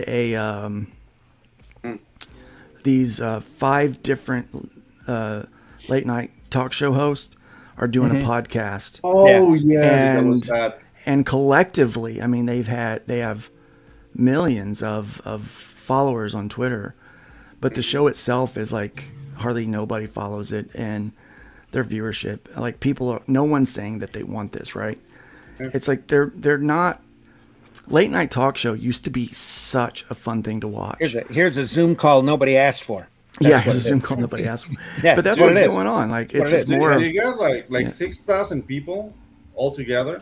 My guys who have like millions of followers, allegedly, they only get like 5,000 people watching that show. That was rough. There are Wilgeman is. Well, they've also been out of the limelight for months now. So it's been long enough for people to go, Jimmy who? Jimmy who? Yeah, they're out of the which guys. Jimmy? What? Yeah, there's several Jimmys. The fact that they're all called Jimmy should be a problem too. Look, one of the most compelling new characters at DC was Kent, the son of Superman. Jonathan Kent. Well, that's what they wanted you to believe. Well, no, he was. He was very, very popular early on, like when he was a kid, like little, when it was him and Damian Wayne. They created that to chase off the lawsuit for Superboy. Yeah. Well, they did, but it was likable, and then they aged him up and then made him bisexual. Well, you had talent on the book.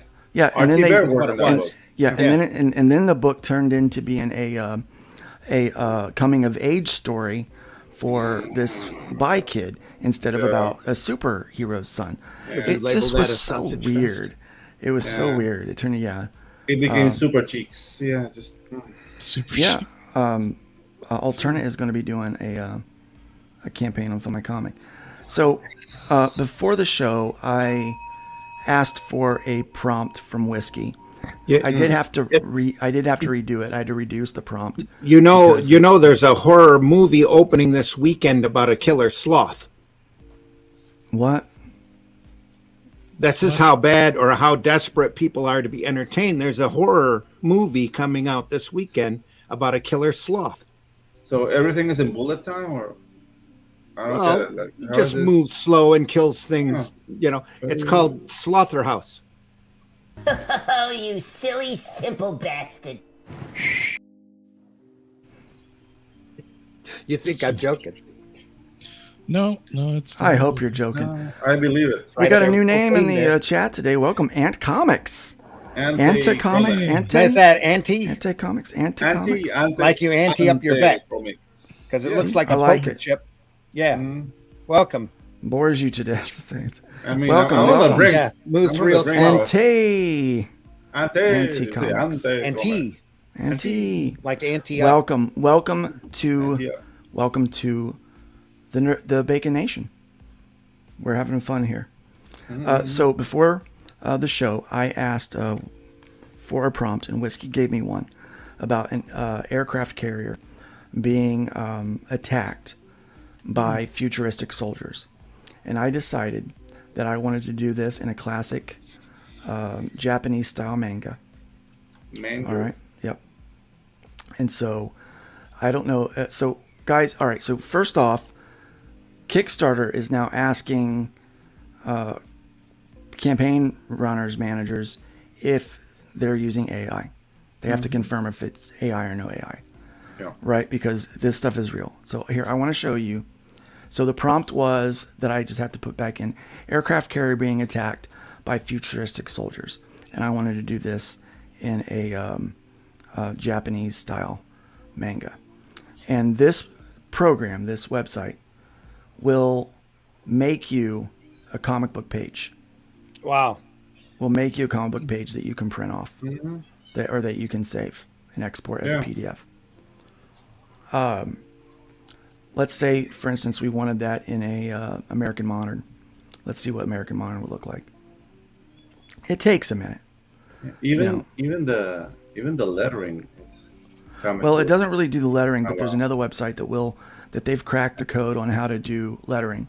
Yeah. So I will bet you that more and more people will try to cut corners. There's some things you need to look at here. This is not good. It's lifeless. It's already soulless. going on. I bet it's already going on. It cannot actually tell the story that you want it to tell. Yeah. It can't actually tell the story that you want it to tell because it doesn't. The AI doesn't know how to do a narrative. We are storytellers, not the other way around. We are storytellers. So dude, as you can see, the problem with all of this is that you can dish out, like product faster, but you don't own it. So even if you're entertaining people and that's your goal, but if you don't want to make any real serious money, if it goes anywhere, then use AI. You know what I mean? It's just like I don't really care. Looking at that coloring and the level there, you got to wonder how many corporate comics aren't already using this. Yeah, I don't think they're using this. I bet they are. But let me tell you, this is all sourced from somebody else's work. Exactly. Yeah. This isn't original. We've seen similar stuff with Star Wars actually using directly in their comics using like 3D models from other creators and then not saying anything, and then Yeah. It's uh, the same spirit. same kind of stuff. Yeah, the same spirit. Yeah, dude, that's just- Yeah, so I learned about this. I was on, so I just let YouTube play while I'm working, and someone was talking about this in a favorable way. So there are people actually promoting AI work to replace art and storytelling. They were talking about using ChatGPT to write your stories and then take the prompt and put it in this website so that you can then write your book and make a book. And they said it's not really good with that, but you can do like a Marvel method. So you can use the AI as a collaborator. And I'm like, what the heck? Yeah, dude, you're opening yourself to a world of hurt because the owners of ChatGPT just let you go do this for a couple of years. A couple of years pass and they go, we own everything you do. And what are you gonna do if that happens? There's a theory, Yeah. and I tend to that Justin Sweet brought up the other day, that eventually what's going to happen is AI is sourcing all of the art, and eventually it's going to start sourcing in on itself. Yep. And so it's going to keep degrading and getting worse and worse. Yeah.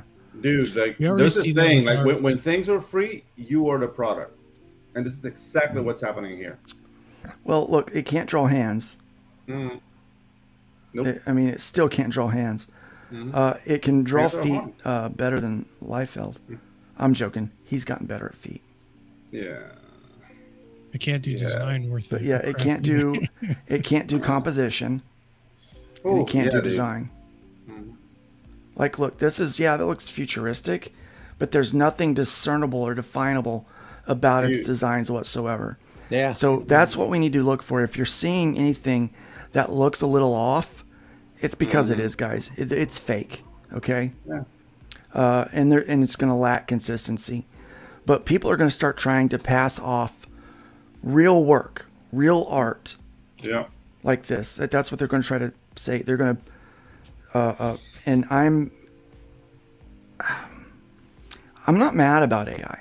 Me Like neither. I think that if you're clever, that you can use it in some way.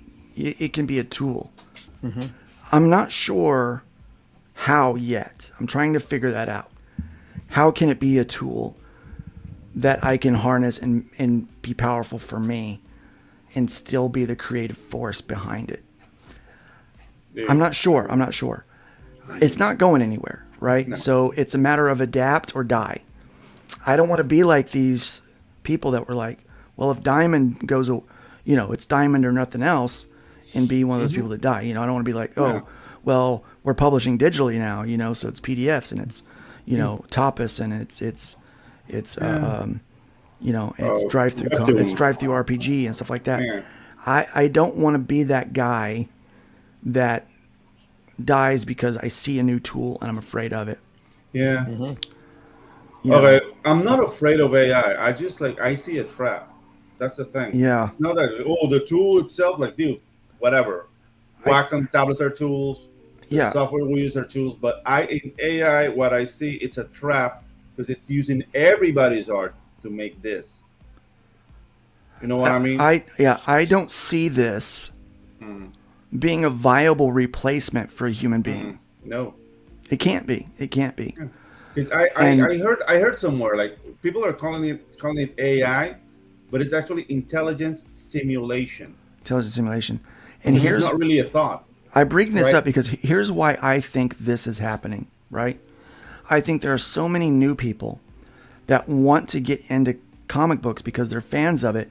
They don't like what's happening in the mainstream and they're following that. Let me just make what I want to make. Yeah. That's why we have that's where Craig White came from, right? That's where Hojo came from. That's where I came from. It's where whiskey, we're all we at that all point. did. I want to make, and we had a story to tell anyway. And now there's no better time to do it than right now. So we're focusing on let's do it right now. And I think that there's no mentorship. There's no way, no easy, accessible way for them to learn how to do the hard work the right way. And there's also this mindset. I think that our culture has created a mindset that I want it fast and I want it easy. I don't want to actually put any work into it. And I want it now. Yeah, I'm pay to play, baby. They want it fast, they want it cheap, and they want it with minimal effort. But the only way to know that you're going to have to put in a lot of effort is if you've got somebody that's doing it to tell you, it's like, look, you're going to have to put in some hard work. Some effort, son. And there's going to be some effort, son, in this. And I think that because there's a lack of mentorship, I think people are going to start making their way to AI to do it for them. They're going to start making their way. I mean, we already forego universities and trade schools for YouTube, which, I mean, isn't necessarily a bad thing. But, YouTube University is how a lot of people learn things now. For a lot of stuff, I wouldn't want to have brain surgery done by somebody who watched a bunch of YouTube videos. Right. Or my mechanic, honestly. Actually, I have a story about that. Properly trained. In passing. You know somebody that happened to? Well, somebody told me a story about they made this like crazy machine to do some repairs or fine surgery, and they used the machine to help do surgery on a kidney. Well, bad things happened with it, and now that person has basically completely screwed for the rest of their life, as short-lived as it is. Complex. I want it now. So true. Yeah. Not a brain surgeon, but I did stay at a Holiday Inn Express last night. Yeah. Anyway. Ouch. Yep. And I want to. There certainly is too much tribalism, as B.A. Turner says. So I'm finding that. Oh yeah, that's too true. Yeah. But I think the other side of the coin is not only are people maybe wanting it fast and wanting it now, and not able to find access to mentors that maybe they want, but I also think that they're jumping into this, and there are these individuals that are, I want to help the little guy. I just want to. Why do you want to help the little guy? What is your exactly? What's your goal? What are you doing? And they really want to find these people and exploit them. And what's happening is these new creatives are jumping in, and they're finding out that there are a lot of wolves in sheep's clothing. Yep. So I think it's a battle between lazy and people being grifted and wanting to try to avoid that, so they try to do it on their own. I find that really good mentorship, like if you want good mentorship, then what you have to do is you have to find someone that's doing what you want to do. Like if they've accomplished it, they've been there already, and you need to make them mentor you. Yeah. But you have to bring something to the mix. Yeah. Too many snobs out there. Glenn says there's too many snobs out there. You have to make them mentor you. Oh my God. Sorry. Yeah, so basically people are lazy. Yeah, they are. Yeah, so what Glenn doesn't know is every time he roasts me about like writing utensils, new pens, I just try to find out what he's using, and then I'll go find those things so that I can figure out how that tool works. I've got many tools that Glenn talked about in his rants on why traditional is better than digital, because I wanted to learn from somebody that had inked before, right? I didn't have anybody. I had an art teacher that was teaching me traditional inking, but it was fine arts. It was not comic book art. Mm-hmm. So when I was doing comic book inking in the early days, I struggled because I didn't know how to do the techniques. So I did a lot of things wrong. And so my progress as an artist got stunted when it came to some of that and sequential storytelling, because I was hitting these roadblocks. And they say practice makes perfect, but it doesn't. Practice makes consistent. So if you practice the wrong thing, you're going to get really consistent at the wrong thing. I saw somebody that was doing a sketch a day for an entire year. And during that year, they never improved once in their art, because they were just building on the foundations they'd already had, and there were some weaknesses in their foundation. Watching them do that made me realize that I had my own flaws in anatomy and things like that, and I needed to go back to reference and relearn how to do some of this stuff. And thank God for YouTube, because then like guys like David Finch became I started watching his stuff. And then meeting guys like you, Randy, and a few others that did it. I started picking your guys' brains and looking at the techniques that you're using and figuring out how to do it. And I think you all that are aware of my art will agree that from 2020 to 2023, my art has improved exponentially. Yeah. Because of the method of not waiting for someone to come and to show me how to do it, but rather finding the people that are doing it and tricking them into mentoring me. It's not just mentoring too. You got to quit your day job and then do it over and over and over. Dude, and over I was watching like and this is related, guys. I'm not like going on a tangent, but I was watching a Mike Tyson special when like Cosdemato was telling like, don't ask questions, kid. Just observe. You're not intelligent enough to ask questions yet. Right. Yeah. Observe. Yeah. Keep your eyes open, observe, and then when you coming up to the mentor, bring something. Bring your A game. Like, this is the best I can do. Like, if you're coming from nothing, like, can you help me? Like, yeah, maybe he can give you a few pointers. But if he doesn't see potential, it's a waste of time for him. Yep. Right. Yep. So yeah, dude. So true. I would say this. I know that there's a few people in my inbox that are following my advice. Yeah. They're following my advice. They're like, Luke, they will ask me questions and they're sticking around and they show up on my live draws and they ask questions while I'm doing a live draw, or they ask questions about publishing or something like that. And I know that they're doing exactly what I've told them to do. Find someone that's doing it and trick them into mentoring you. Yeah. Right? They observe and then they ask questions and then they implement those things or they try those things. And but I'm finding that the ones that like, I want to help, what they're trying to do is they're trying to use the energy of a new person. So here's one thing that we know about every new creator. As soon as they come into the sphere and they make their first book, the community, or the market that they have is their friends and family. Yep. That's it. Their friends and family come in, and overwhelmingly their first book is supported by friends and family. Their second book, those friends and family are probably not comic book readers, so they're not backing the second book. If they are comic book readers, they'll back the second book. As a person in this industry, I understand that if I find you today and I help you and I somehow attach my work to your work, I am going to find 1, 2, 5, 10 new readers by soliciting my work to the people that are going to automatically support your first book.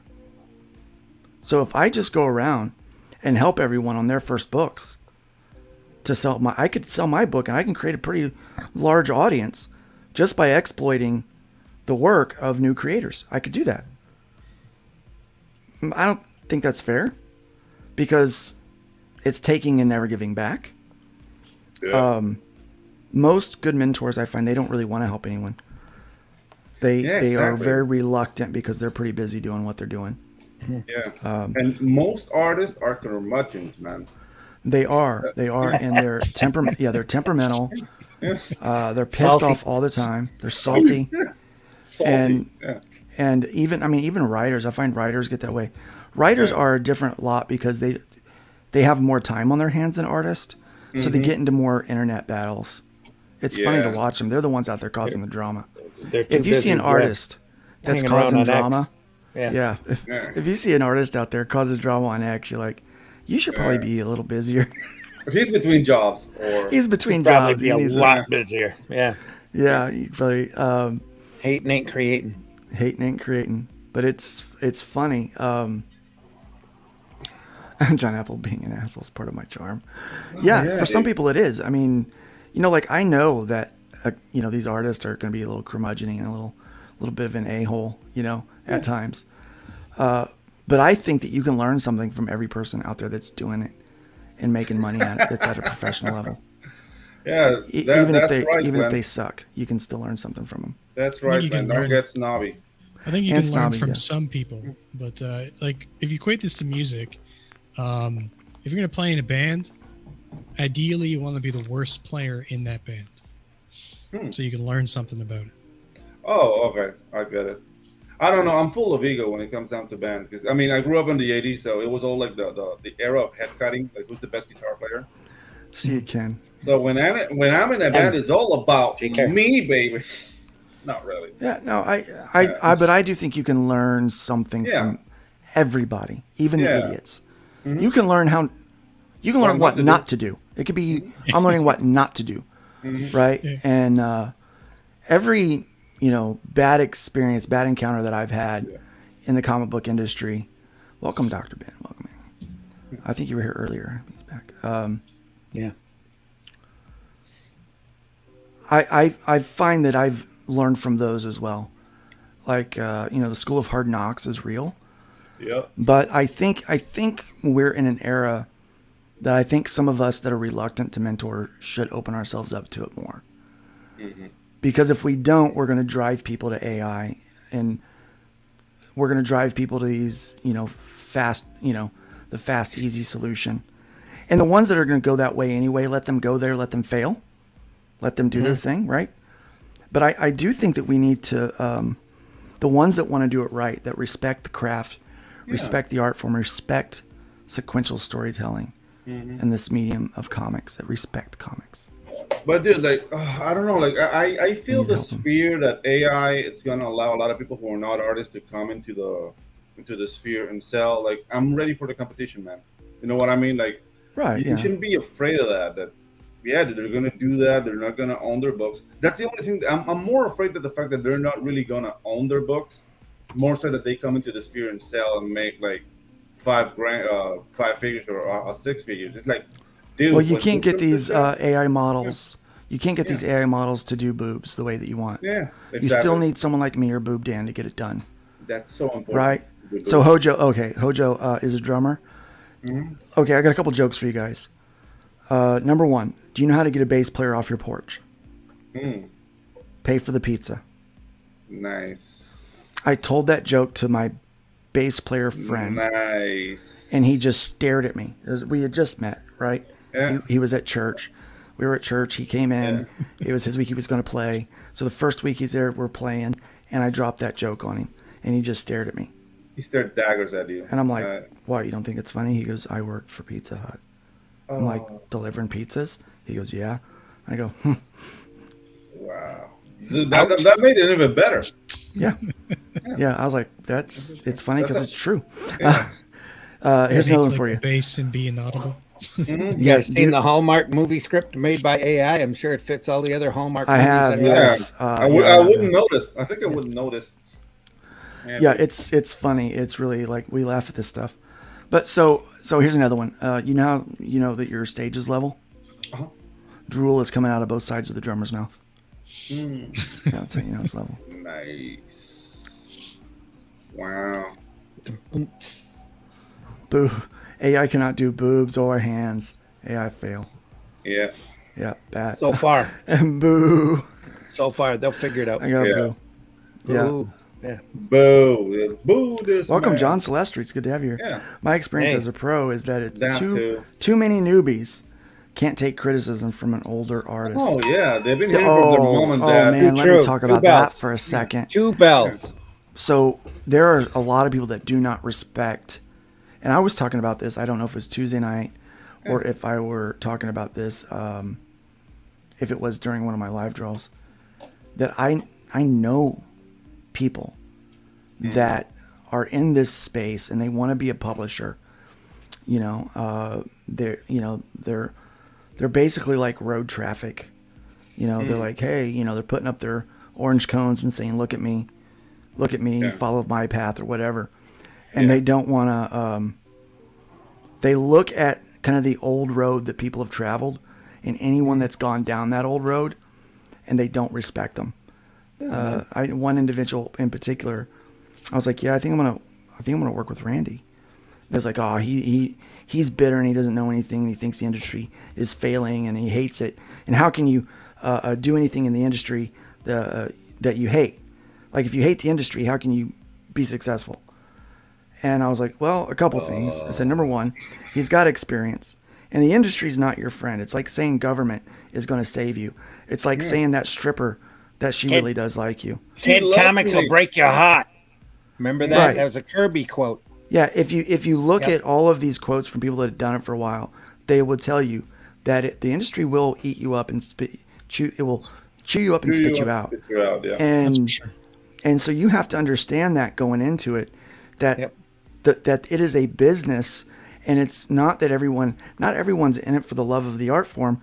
And even if they got in it for the love of the art form, there's still going to be a business aspect to it, right?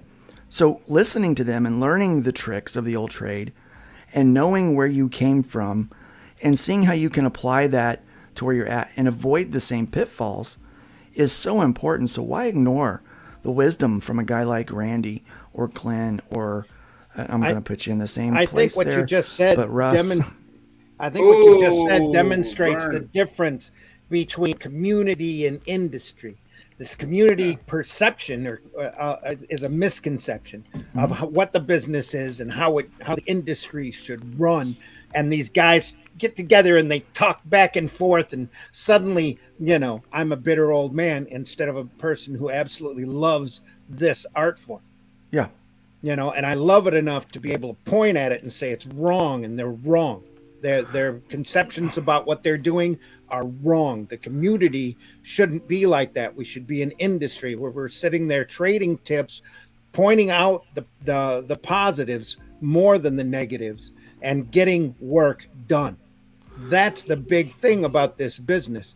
You're only going to gain people, readers, if you do work and you stick it out there and you gain your notice. Well, there's this foolish idea. Here going, buddies, I'm here to help you, buddies. Help me out. I'm gonna help you by riding your fucking backs. Right. Dude, the thing is, like, I hate the word community. I hate the word community because that's just like, to me, the word community drives is me like crazy. It's a heavy set lady dishing out potato salad. I'd rather have a water cooler environment. We're all working. We get to the water cooler, exchange a little bit of information, do some jokes, go back to work.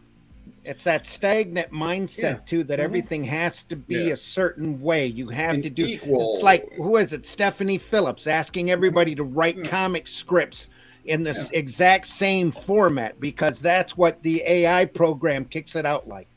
It's just ridiculous. Why are you doing this? This is an art form. It should have passion and it should have growth. Let me say this: there's a foolish thought that we're not addressing. That people think the industry is the market. Yeah. They think that is what we're making art for.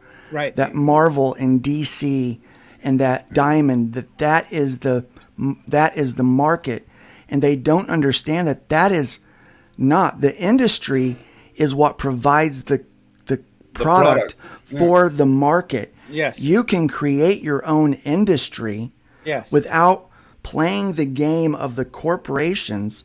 Mm-hmm. You can do your own industry and find your own market. So when someone says that we need the industry, we don't. That industry really needs us. It needs the people that create the product, and it needs the people that buy the product. And if the people that create the product and the people that buy the product say no more to you and flip them the finger, they will die. Yeah. And those people that hold on to that dying industry, unfortunately, will go with it. And I'm sad about that a little bit, but then I'm not. You got what's coming to you if that's what you're going to do. When there is an opportunity to depart from this broken way of doing business and now connect directly to the fans. Look at the manga industry that we just talked about, right? Mm-hmm. The book is Shonen Jump and Shonen Giga, right? Mm-hmm. These are the books, the weekly and the monthly books. The creator owns the IP just like they do here in the independent industry. They own it. But instead of making their own books through crowdfunding, which some people will say that it's, I think crowdfunding is it's a viable way of distribution. Okay? If you can find the market. But Shonen Jump has the market. They're the distribution. But guess what Shonen Jump needs? They need the people to make the content. Yeah, exactly. They They need need the material. people to make that product, right? So Not only that, but they've taken decades to build up that Decades. Yeah. decades to get to the point where they are now. And there's a whole different level of respect. You've got people that have been in there for decades, that know how to do this and have done it for decades, that are just highly respected masters of the Highly field, skilled, yeah. that bring on apprentices, and those apprentices spin off and become highly respected masters of the art form, and they just continue to grow. And you're not seeing that in this business. You're not seeing that. You get you get this mentality up there with the corporate comics that your style is too nostalgic and they broom you, when they ought to be hauling people in, getting these guys in a room and having all of their staff listen and understand what this industry used to be like, and how it's evolved and how it's evolving, in order to evolve it up to the next level. And they're just not doing it because they don't care. I gotta interject for a second. Like, first off, because I gotta go in a minute. Fairly well, everybody. But first off, whoever this person is saying, Randy doesn't know what he's talking about is completely ridiculous. Randy's a gem, and horribly misguided is all. Did no respect for their elders. Get off of my lawn. Get off of my lawn. Fucking the second thing wash out and move on. Is about homogenization with the scripts. Or cut my grass and then come up and ask me to pay you. Yeah, the homogenization with the scripts. So, I've fired editors, an editor on my project, because they wanted to do a very narrow, it has to be like this, and this. I'm like, okay, goodbye, see you. And on that note, I have to go. So everybody, have yourself a wonderful day. Take care, Whiskey. Have a good one, Whiskey. Lynn says, "Get off my 3 lawns." Take care, Whiskey. You snob, you rich snob. You rich snob. Wow. I love that guy. Yeah. Get off my state. So my other thought is, what was it? I lost it. It was really smart. I'm just thinking about Glenn, like punishing peasants for hunting deer in his premises. In his forest. Yeah, his forest. Yeah, you hunt deer in my forest. In my forest. Welcome, Levi Skeen. We got Levi Skeen in the house. Levi is one of the people that bought the. Levi is one of the people that bought one of my commissions. Guys, look. There are 2 left. I would like for all 3 to go. I would like for everybody to buy all these commissions. Yeah. But I know that you guys are here right now.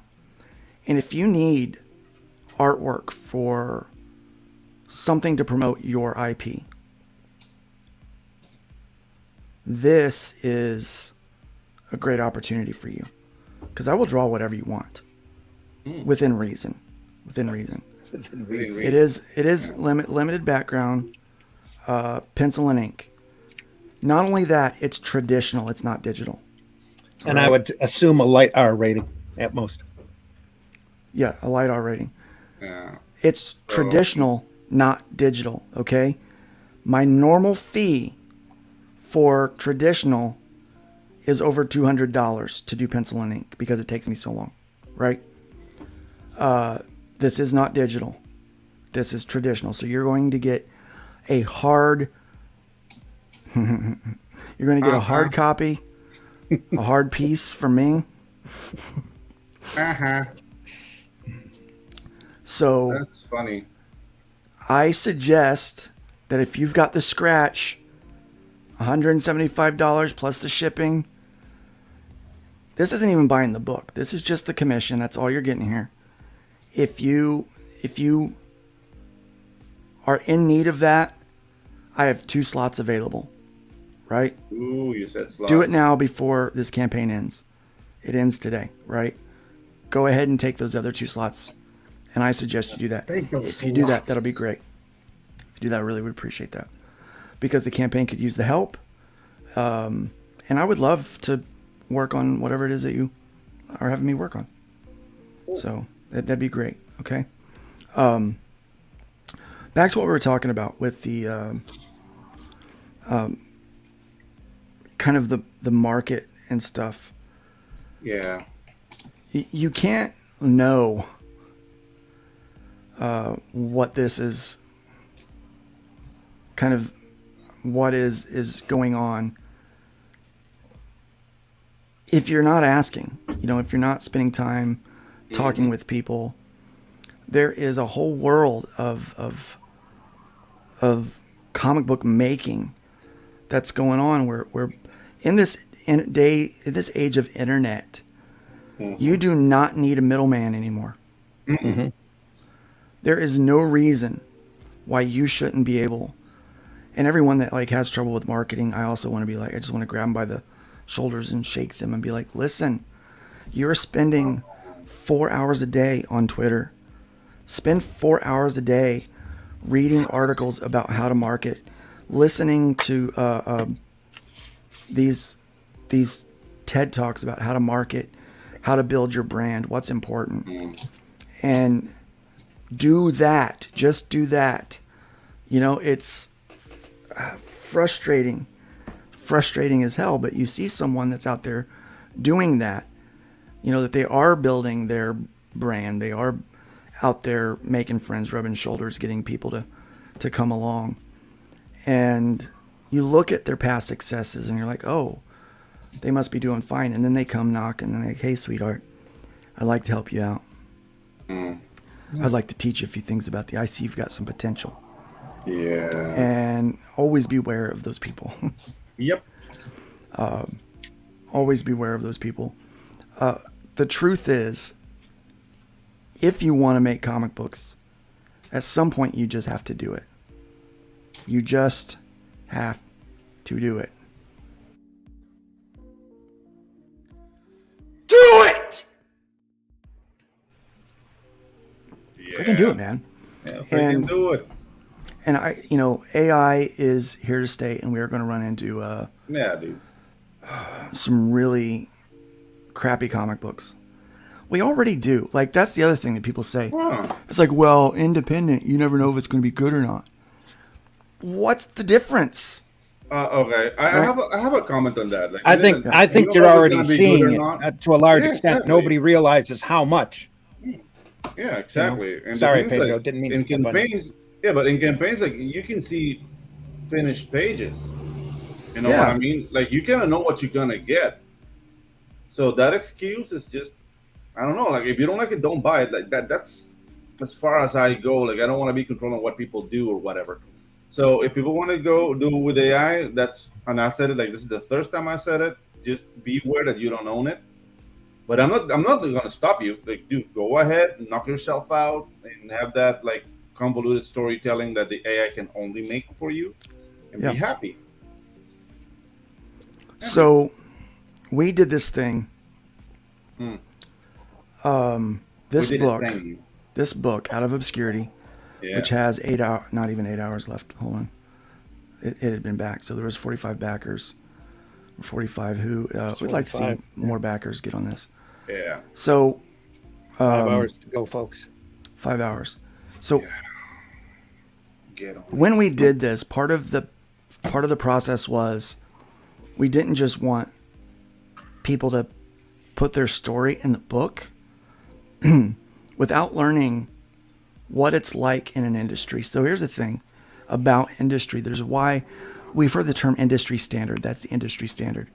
The reason why they want everyone to draw the same and they want everyone to write the same is because they want all of the books to be consistent with multiple creators. Manga, those stories are written by the same guy, drawn by the same guys or gals. It is very much a creator dependent kind of thing. They, they try to label anything that's not mainstream standard into this, like, oh, that's an indie style, that's this or whatever. When those independent styled books are selling just as well, if not better. So it's not a matter of the style being the mainstream or not. What they mean by mainstream or by industry standard is they want to be able to interchange people so that nobody can have ownership and nobody can become a rock star. Yeah, exactly. That happened in the 90s, and they want to reduce that. Lowest common denominator. Yep. Yeah, I think they have nightmares about the 90s. When this is an art form that everybody should be expressing themselves with. Yeah. And what because I mean, the names that came out of the 90s are still relevant today. Right, what the Todd Father did. What the Todd Father did. I mean, Todd McFarlane gave I already had this desire because I saw what Randy was doing. Yeah. I saw what Roland Mann was doing and many of these other Zap comics. I saw what they were, that they were just doing what they wanted to. Yeah. And they were putting out good story and fun stuff. I was enjoying it.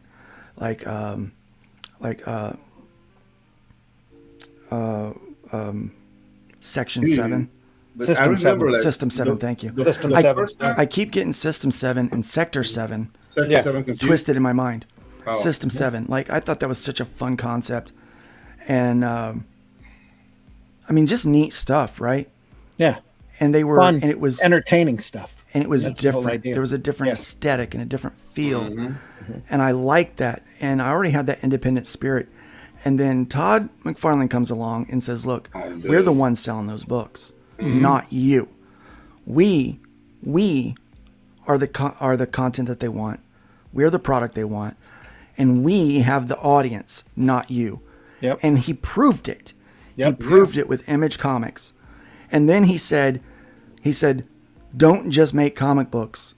Create an entire universe of product around your IP and keep ownership of it. And he did it. And guess what? Now other people are doing it. They see that it can be done and they're doing it. They did their darnest. They did their darnest to quelch that movement from the 90s, and they kind of did. They kind of did, yeah. You're not going to see another rock star. Like someone was saying, oh, I've got this person working on the book. I'm like, who are that? Like, oh, they all work for Marvel and DC. Yeah. Like, they do? Really? Wow. Like, I don't know. When Mark Miller was talking about, I said it Miller today. You did. When he was talking about bringing these hot shots back to work on two storylines for 2 years in order to inject life back into the system, the industry. Yeah. I don't know who these people are. I don't know these names. They're not recognizable to me anymore. I mean, the same hotshots that were chased out for being misogynistic or whatever, those hotshots? No, different ones, different hotshots that I don't even know who they are. Oh, I don't even know. But I know a Chuck Dixon. Like, I know that name. I know a Kelsey Shannon. I know that name. Those are the hotshots I know. As divisive as he can be, EVS was a recognizable name with a recognizable talent. Yep. Brought back a lot of Green Lantern, man. Yes. I mean, these writers that are out there, Miller, Millar or Frank? Frank. Even King did one thing right. Broken clocks right twice a day. Right, yeah. Welcome, Frederick. Guimont? I don't know. I'm saying it wrong. I'm sorry. I don't know. When everyone draws the same, they're easily replaceable. The idea. He gets it. Yep. This guy gets it. The idea. This guy gets it. He knows what we're talking about. Max said is in the chat. That's a new name. Hey, what's up, Max? It's good to have you. Modern manga was entirely born out of American comics and films coming to the Japanese people during the post-World War II occupation.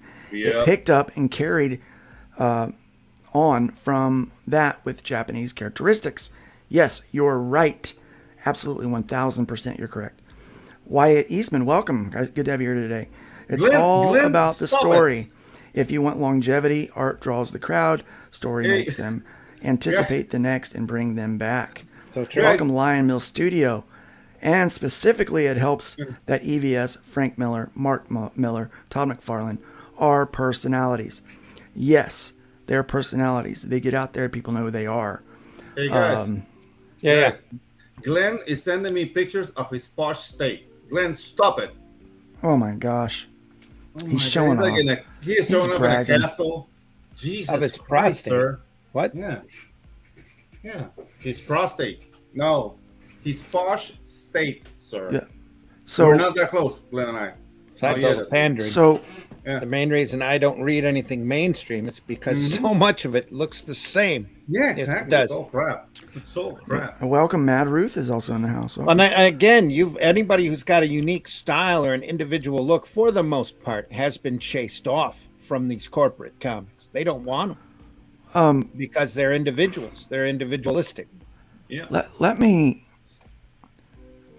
just think out loud for a second. Do it. So everyone draws the same. We're complaining that AI that sources the art, that what we just looked at, this right here, that sources the art. Let's go back to especially the modern comics, American modern, that sources the art from American modern comics. That it looks uninspired, right? Yep. One of the reasons why John doesn't buy comics because it looks the same. Yeah. Yep. One of the reasons I don't like to buy a lot of modern comics is because the art feels uninspired. Yeah. So if the art feels uninspired, maybe that's why the AI feels uninspired. Yeah. What it's. Well, the AI only does what it's programmed to do anyway. Right. And dude, like this AI is using like referencing other art to create what they're doing. So is it looking at an uninspired art, or maybe it's the fact that it's a machine and it doesn't have a soul, and the intricacies of storytelling demands that you're a human. You know what I mean? Something It's about the communicating among humans. Yeah. something about the being a cog in the mainstream industry's machine makes me feel like they want us to be soulless. They need our art, but they want us to be soulless. And what happens is you get beat down by hard deadlines, heavy deadlines, and not getting paid. And if you do get paid, you get paid shit wages, right? Yeah. Comics That- broke me. And that's where you get the hashtag comics broke me. They've got Stockholm syndrome. No, you need the industry, not the other way around. You need it. You need it. Well, you just told me that it broke you. Yeah. Why would I want to go and willingly be a part of a system that basically wants to turn me into AI? Yeah. That wants me to be uninspired and just do the job and get it done fast and get it done cheap. I only take projects where I can be a creative force on the project. Inspired. Be happy. I can be to be inspired by it. there. Yeah. This Terminal Kill that I'm doing, I'm inspired by it. Chrome Dog, I'm inspired by it. These other projects I'm doing, I'm inspired by the work that I'm doing, and I want to put my best in. And absolutely, Russ, crap in, crap out. That's all you're going to get. Yep. So what we wanted to do, we wanted to bring in some mentorship with this project. I didn't want it to be just another shot in the dark. Two reasons. Number one, if my name's going to be on it, it needs to be good. It needs to be good. I need to be able to be proud of it, right? And I also wanted everybody else, at the end of the day, when this book gets in people's hands, to say, you know what, I'm proud of this project. I'm proud of how it turned out. I'm proud to say that I published this book. When Randy found out that I was doing that at that level, he said, go ahead and put the arrow on it. Because again, the arrow, it has to be some inspiration, it has to be inspired if that arrow is going to go on it. And so I wanted them to be proud. I wanted two people to be proud. I wanted anyone associated with Arrow Comics to say, I'm proud that Out of Obscurity is on the catalog list with my book. And I wanted anybody that's in the project to say, I'm damn proud to have publishing credit with Arrow Comics. That's what I wanted. And so what we did is we took each one of these stories and the creators through the editorial process, because that is still a bit of mentorship in a way. You don't know what it's like to work in the quote unquote industry, right? Mainstream. Yeah. I think that we have a very solid and steady industry with the independents. And I believe that it is just as good, maybe better, than what we're seeing in the mainstream in many cases. But we still have some rigid quality guidelines. And some people ignore those. You do have to sift through those. Yeah. You do have to understand that maybe not everybody's using editorial. Not everybody is, that they're cutting corners. Some people cut corners. Maybe they don't know that they're cutting a corner. It's very hard to edit your own stuff. It's very hard to be critical of your own work. And that's where something that Randy said comes into play. Respect for the people who came before you is very important. Because if you come in like, I know everything because they taught me in school and my mommy taught me I know everything, then you're going to have a crappy car. Right. And you also get these goggles. Like, you think that your work is really good until you... Yeah, exactly. Like, until you're faced with the hard knock of reality. I don't realize I will only agree. Like this cover, I love this cover.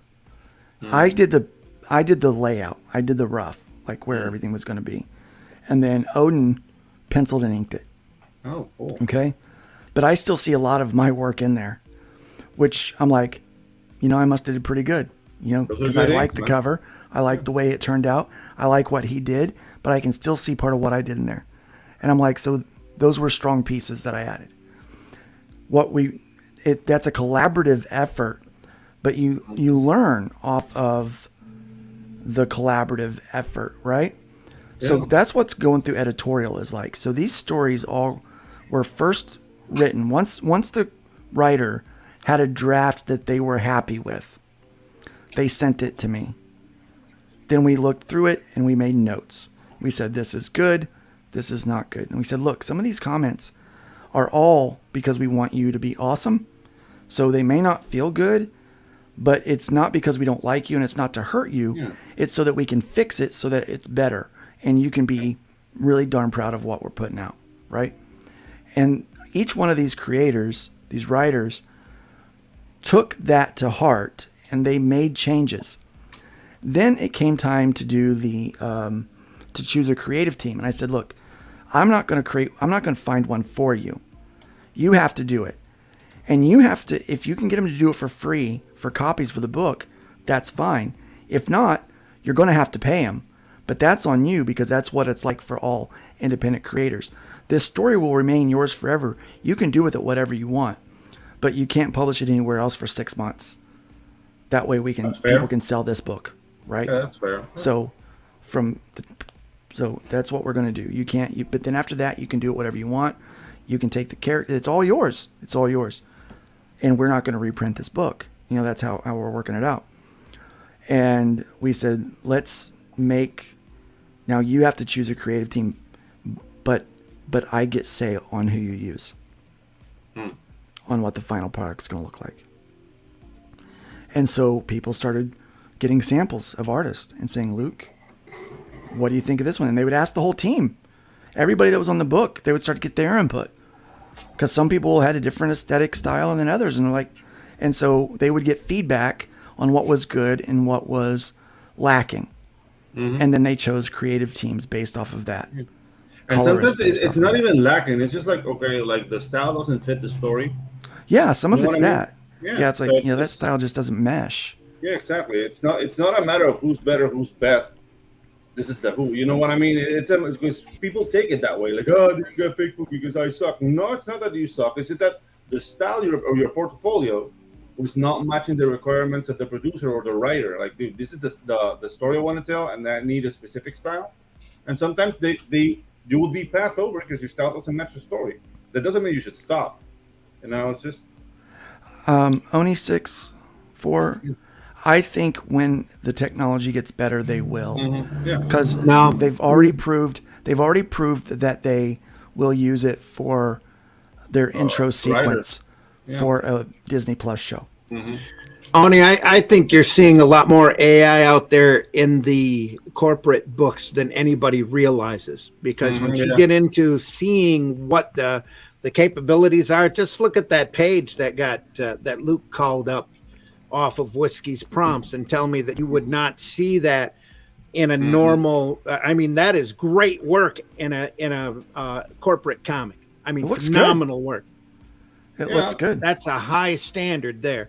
I can't imagine you're not seeing a lot of that stuff already happening, especially with the stagnant talkie comics that you're getting nowadays, the preachy, soapboxy stuff.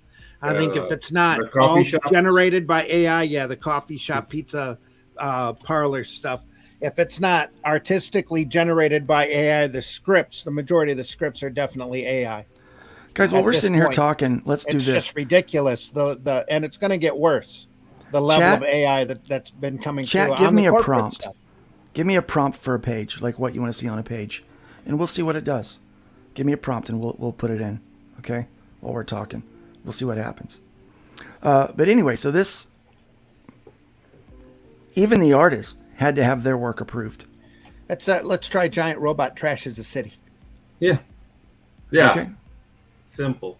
Type that in and see what we look like. Giant robot destroys New York.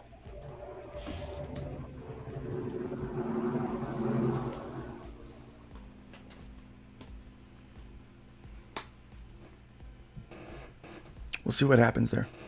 So everybody had to go through this process, and so it was a creative collaboration, and I wanted them to be able to work with their artist and have a okay, Sexy Clowns is next. That might not be PC.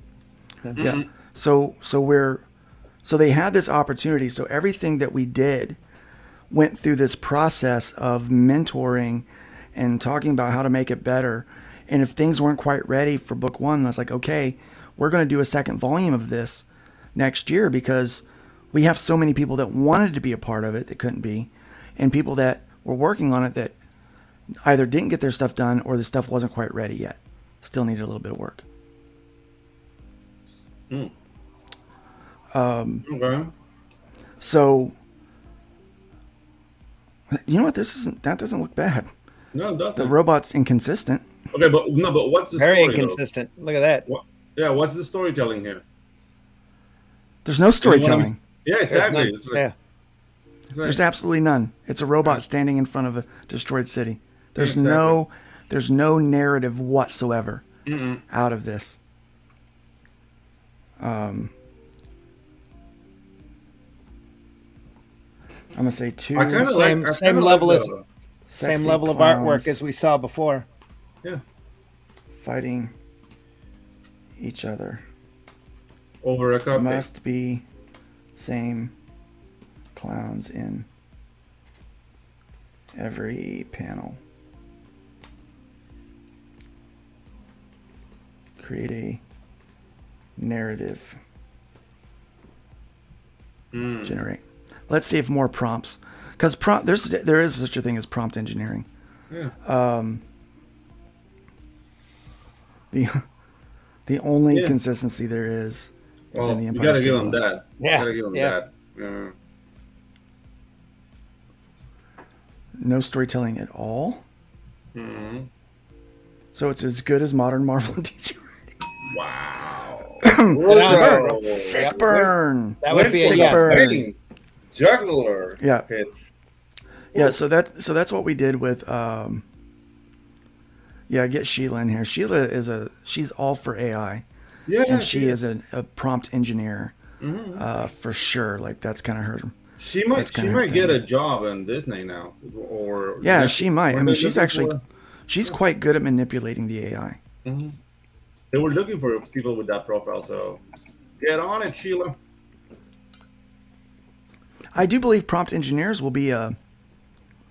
Look at that! It's creating a whole comic page there. Yeah, I do believe prompt engineers will become a thing in the future, or like as a job. Wait. All right, so let's zoom in on this a little bit. Oh, those hands are bad. Yeah. Eyes look The funky. lettering is atrocious. Well, it doesn't understand language. You just edit that out and then put in your own.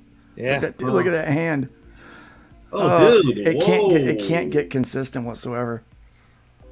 It's just random clowns. Yeah, dude. This is. But the art is really good. From what it does do, it like, okay, I could definitely see I hate elements, like good elements in there. There's the majority of the gay storylines there in Marvel and DC right there. I Right hate there, clowns, man. Right there. Right in front of you, folks. He goes, I want Don't to. tell me they're not using AI already. I want to suck on that clown nose of yours. Oh my god. Look at all of these clown nose butt plugs. I hate clowns. I'm sorry, did I say that out loud? That was an Yes, you inside did. thought. Yeah. Look, even the clothes. This looks more like. This looks clowns more aren't like sexy. the Fool. Yeah. Looks more like the Fool. Yeah. It's Those consistently clowns bad. are It is. not sexy. Yeah, consistently bad. So no, I don't think that this is going to I replace see Heather us. Antos was still today. on AI editing duty. Yeah. Oh, do you think Heather Antos is an AI? No. No. Those are she's bad not. clowns, and I should know. That's funny. It's just an A, no I. Yep. Horribly So- Yeah.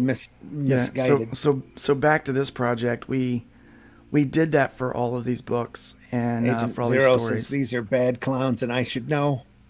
And this is not the coloring for this book. I need to show the coloring. Here's There what you I'm are. gonna do. Oni 64 AI is already censoring sexy. Yep. Yeah. I am going to find a picture and I'm going to show you what the art is actually going to be for, or the coloring for the clown. Not the clown, the clock. Well, there was a Doomcock video a couple days ago that was talking about the infringement of AI and how the writers and the actors strike is really not doing a lot for Hollywood other than encouraging them to hurry up with these programs Yeah. and to get them done. See, They want it they're now. They want saying- it fast. Yep, they want it now. They want it fast. They're saying there'll be whole series now that'll be AI scripted, coming out real fast. I think they will. And Yeah. I mean, it doesn't seem, this writers and actor strike doesn't seem to be going away. No, I still think you're seeing a lot of that in comics right now. You're seeing a lot more than anybody wants to admit. Yeah, I think a lot of people are going to learn that you're seeing way more than what you realize, and people are passing it off as their own work. Yeah, yeah. So I think it's been going on for years. this is actually the coloring technique that I'm using for the clock. Oh, There we cool. go. Yeah, Like Sipitone, like old newsprint thing. it's Old style CMYK. dot printing. Yeah. Yeah, it's CMYK dot printing. It's Nice. layered. It's 4 layers CMYK. Like Nice. the charm of the Image box buildings. Yeah. Yep. Well, that was what the artist was prompted to do. That simple kind of golden age, because this is supposed to, where other things are modern retelling. This Yeah. isn't. This is just a. So he used to have 2 different masks. So he had this napkin, handkerchief thing that he had on his face. Curtain mask. Yeah. The curtain mask, and then he went to domino mask, right? So this is telling the story of how that happened, why that change was happened, because they never explained it in the old comic. Okay. Yeah. So this is all that's doing. So they wanted it to look like that old kind of quick newsprint stuff, and so I was like, I need to color it like that too. I don't need to modernize it at all. So I'm actually putting stains and stuff on the pages. Cool. I don't know if you can see that. There's stains over there in the corner.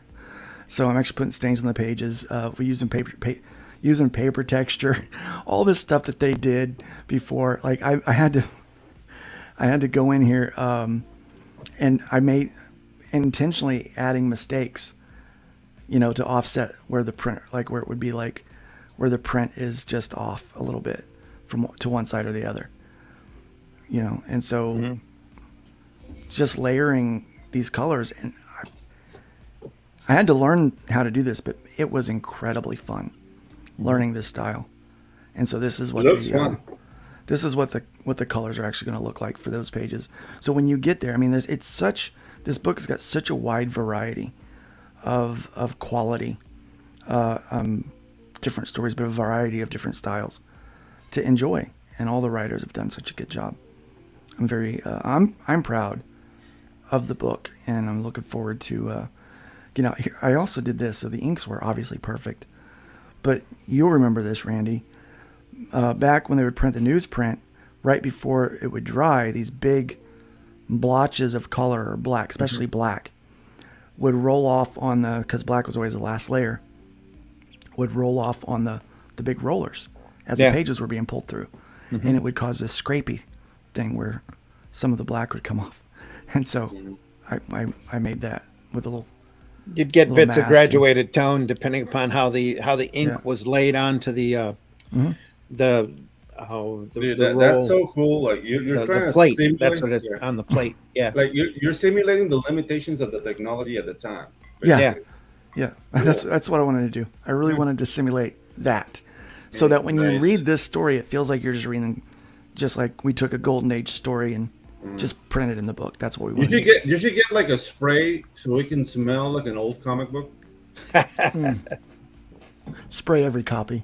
Yeah, spray every copy before we send it out. Yeah, that'd be great. Glenn says, never fails to bring a smile to my face. Everyone blasts us oldies and our old methods. Then they design software to give the effect. Then you couldn't make it up. Look, couldn't make it up. Some people blast you, but not everybody. The reason why we make that software to reproduce that effect is because people love that effect. And we can't do it with our modern technology. If we print it, we would have to find printing machines that have gone away, that they don't have anymore. And modern technology is so much better. We can't even reproduce it with those same machines. Right. So we have to do this in order to get it. So it's some people love it so much and admire it so much. They're trying to make their high-tech stuff look that way. And yes, and I'm in that boat that I love it so much. I'm trying to emulate it. And RJ, who wrote this from Critical Blast, who wrote this one, that's what he wanted too. He wanted to emulate that old style. And so I literally had to learn how to do this. I understand how CMYK gets layered, but I pick colors and then I color the area. That's how I color. Yeah. This, I had to pick cyan and put in cyan and figure out what formula made what color. A lot of trial and error. A lot of trial and error. Wow. Just like in the old days, which if I had a mentor that used to do the coloring in those books, he could have saved me some time. Yeah, Glenn. Learn to take it. Unfortunately, those people are dying out. So because the technique, it's been 30 years. I don't have that Heidelberg in my... No, I don't. I don't. I did, but... I think we've only got 2 Heidelbergs in the state. I had to get rid of it to make room for my boat. It's a boat for your boot. 2 things I don't have. It's boat. A boot. So that's what we're doing as far as the coloring for that one. So what I did was just a quick placeholder because I was still practicing this other style and trying to get that right, which was a lot harder than I thought it was going to be. When you start approaching something new, you think, I've got this. It's not a big deal. And then you realize that, dang it, that is much, much harder than I anticipated. And it was. For something so simple, it was much more complicated. And there are some colors you just can't get. I'm like, I just can't get them. Yeah. But there was a limit. Like, you could see, back in the day, they didn't have the whole range of color. Yeah, because, you're working with dots. Yeah. You're working with dots or lines. And some of these are lines and some of those are dots in there that I was using. So it's, I used a combination of them, and I knew what color I wanted to get, and with a little bit of effort, I was able to get real close to what I had in my mind. I was able to get real close. But now it makes sense when you look at those old comic books why there's certain colors and why there's a feel and an atmosphere to it. And they didn't complain about, the art this, the art that. When they started doing the color, people were just excited they were color. Yeah, but that's the thing. Like, the limitations can only spark your creativity. Like, okay, this is the tools I have. I want to make it look good, so you have to think more. You know what I mean? So this is awesome, dude. I had to do Oh, my third world exactly. voice in there. Shame on You'll me. Yeah, make me shame on sick, you. Glenn. You'll make me sick. Yeah. Yeah, I think I'm gonna. Hold on. So, yeah, this is what we got going on. Randy, are you going to go ahead and put in that story, or are you really going to wait and see if we get 2,400? No, I promised everybody if we hit the goal, I'd put the story in there. Yeah. Okay, so we're going to go ahead and add Randy's story in there. I've been making even notes. without hitting that, hitting that goal, that $2,400 goal, because we did fund this thing. We've got a few hours left, 45 backers. I would like to see a couple more backers on this one before we close out. I would definitely like to see, guys. I've got 2 traditional art pieces left to do, and I'll do any character you want. I'll do your own original character, and you can use it in any kind of production that you see fit. And keep in mind, this book's only going to have a limited run. So limited run, yeah. It's only going to get printed this once. So we're going to print what we need to give everybody copies. We are probably not going to sell this on the website because we want the individuals that get the books to sell them. So if you miss out on the campaign, you're going to have to hunt down one of these guys. You have to stalk them and wait in the bushes and then jump out at the last minute and ask them for the book. There you go. You're going to have to catch them at a con or catch them email or whatever in order to get it. So. Yeah, so you'll have to get it from them directly. You won't be able to get it from us. And so there are a couple other things I want to show off here. So new campaign, Flying Spark. Mike S. Miller did a cover. AI can't do that. Hey, Mike. Yeah, cool. Way to go, Mike. Yeah. So this one is Miller with an ER. Yeah. This is Miller with a Mike S. Miller. Smiller, as we call him. Miller. Yep. 25 backers already. There we go. Just one day. Raised 940. 12 days to go for that. Limited time only. He's just testing out the platform.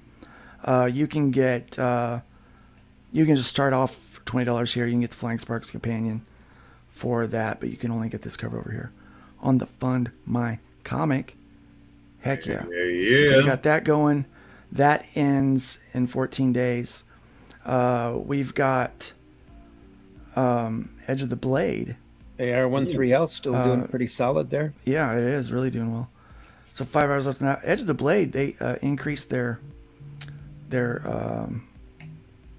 days to go. They added some time. So we got 5 more days to go on Edge of the Blade. On their Keep It All, they're doing all right. We aggregated their total from the other platform. And after we did that, they wound up getting some backers. Pretty excited about them. We are opening up another site. We actually have the site now populated. We're just working on branding so that we can start building the site out. But it's going to be fundiverse.com. So you'll actually be able to... that's where music and movies and tech and all that kind of stuff will go. It's going to use all the same tools that our Fund My Comic site uses. So that one is, I thought it was in today. Let me see what else. I definitely want to bring up 3 days to go on Bloodwing Firefox. Yes. Firefox. Fire Fist Angel. Dear God, that title just gets me every time. Yeah. Firefox. So, gods. So the problem is, and I really want to help John sell this book, but I don't know how to sell this book. Because, so I understand my demographic, okay? Right now, watching this show, we've had quite a few views already, and right now we've got, I think, 17 people hanging out with us at the moment. And I know that the majority of those people are men from the ages of 35 to 54. That's the majority, with the next smallest majority being men from the ages of 55 to 64. That's where we hit. That's our... There's other... Oh, I gotta flip the bird. What happened? Well, yeah. Who got back? Moments review. Who got backed? Out of obscurity? Let's go check Out of Obscurity. See what happened. Yeah. Mm-hmm. 46. Yes. There you go. Look at that number. Number's looking better. Thank you that guys. bird Thanks dance. for flipping us the bird today. Let me get that bird dancing.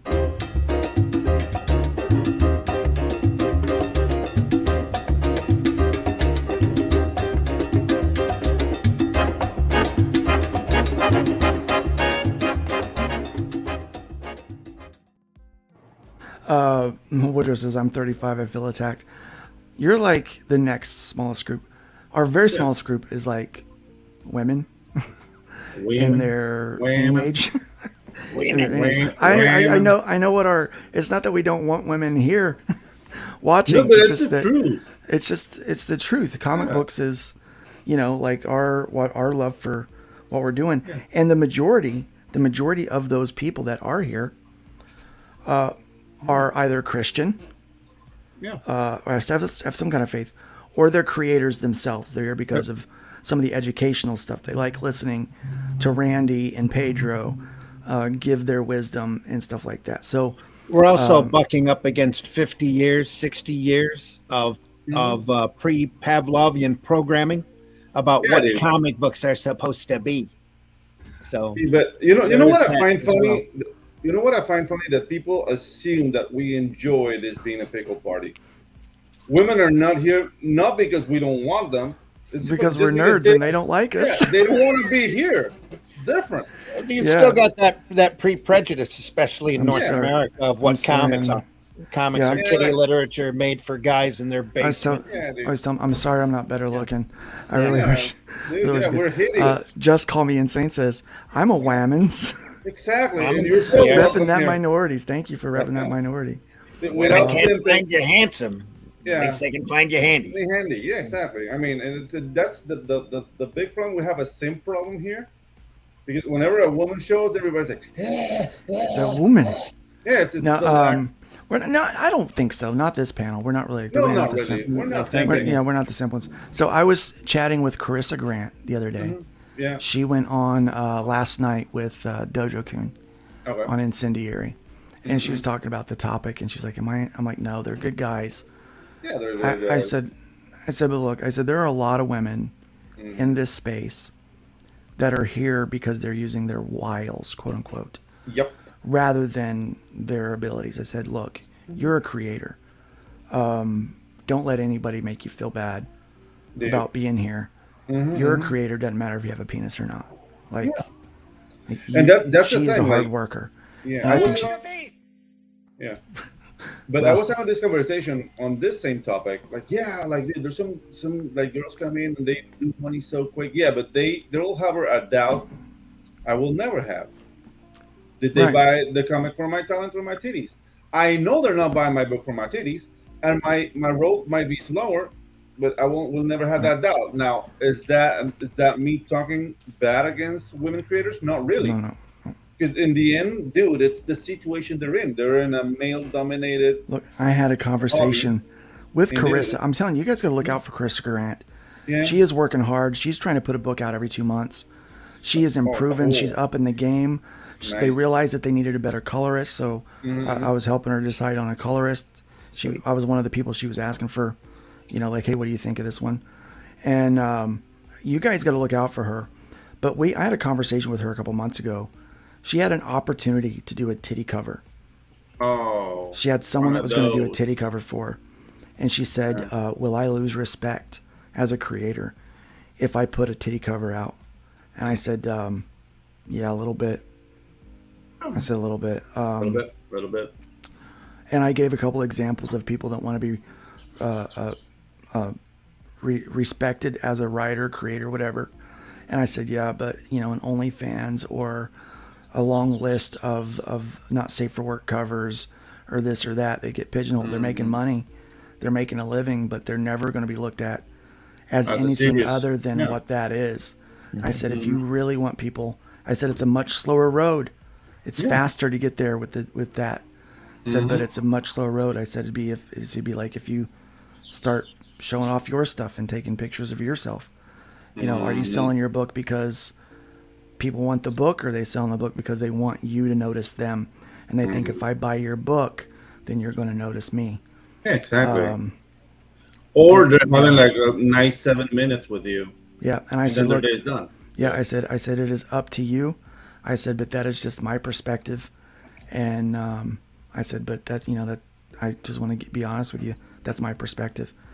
And she came back to me a couple days later, and she goes, I decided not to do that. I would rather take the slow road and have people respect me as a writer and a creator than get there quicker with that and lose the opportunity to solidify myself as a serious creator in this industry.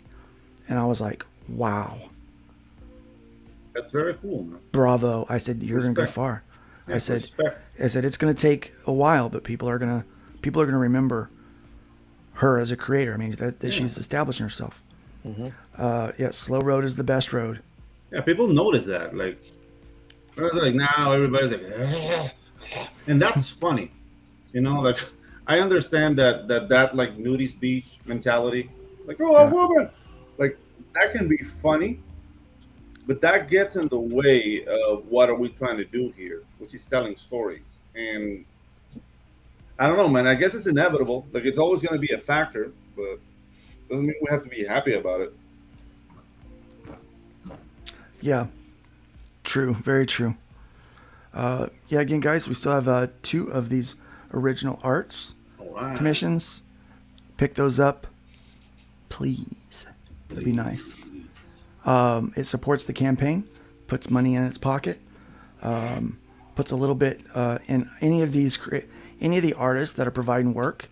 It will put a little in their pocket as well, but it also benefits you because you get some really cool art to use however you see fit and within reason. Shay's I might get one of Shay's here because that looks cool. Yeah, she does this rendered with. Oh yeah, I don't even know how to pronounce it. Gouache style in 10 by 14 size paper. It looks cool. It's beautiful, beautiful work. Yeah. So what else do we got going on over here on Fun My Comic that we should be talking about today? The Fool's back up here. Right. In storefront. It's printed. It's done. We're shipping that out. Yeah. Yeah. We're shipping that out right now. Yeah. I think almost everybody got their packages.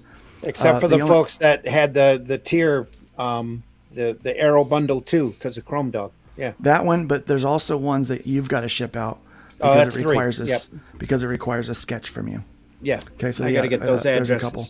Yeah, I'll get those with you. We'll get those taken care of. Yep. But yeah, so that one's good. Soul Tack number 4. All right. You guys should buy this one, right? This is if you got the graphic novel already, this is number 4. This is the continuation. I got a new trailer.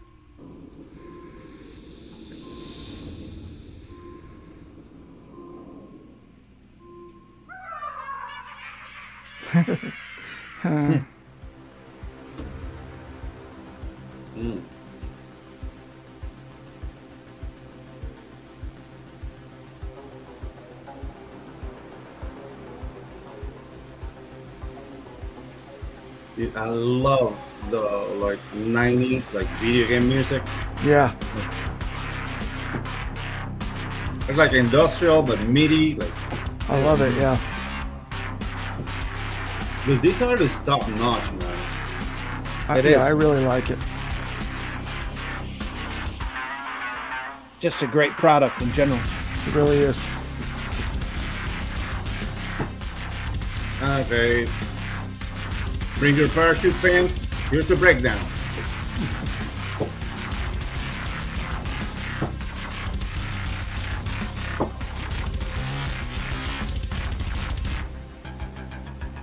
That's neat.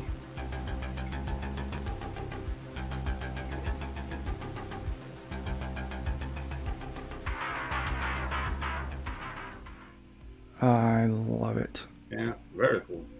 And you can add book 1, book 2, and book 3, Wait, which is monkey? the graphic novel that's broke down into 3 issues. Space monkeys. There's a Space monkey in Soul Tack. That's Space a monkey. orangutan. Orangutan. Look at that. I love this guy. That was what got me sold, that and the talking ferrets. Yeah.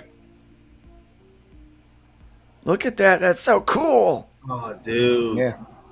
That Dude, that's spit. one of my like top 10 nightmares. Being slapped by an orangutan. Like, those guys are like seven times stronger than we are. Like that would basically take your head off. Yeah.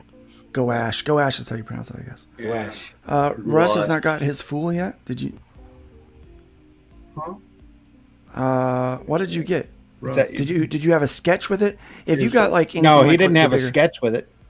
If you got like the bigger package, Got the then that the single issues have gone out. The tears Like- were still waiting for Chrome Dog to get back.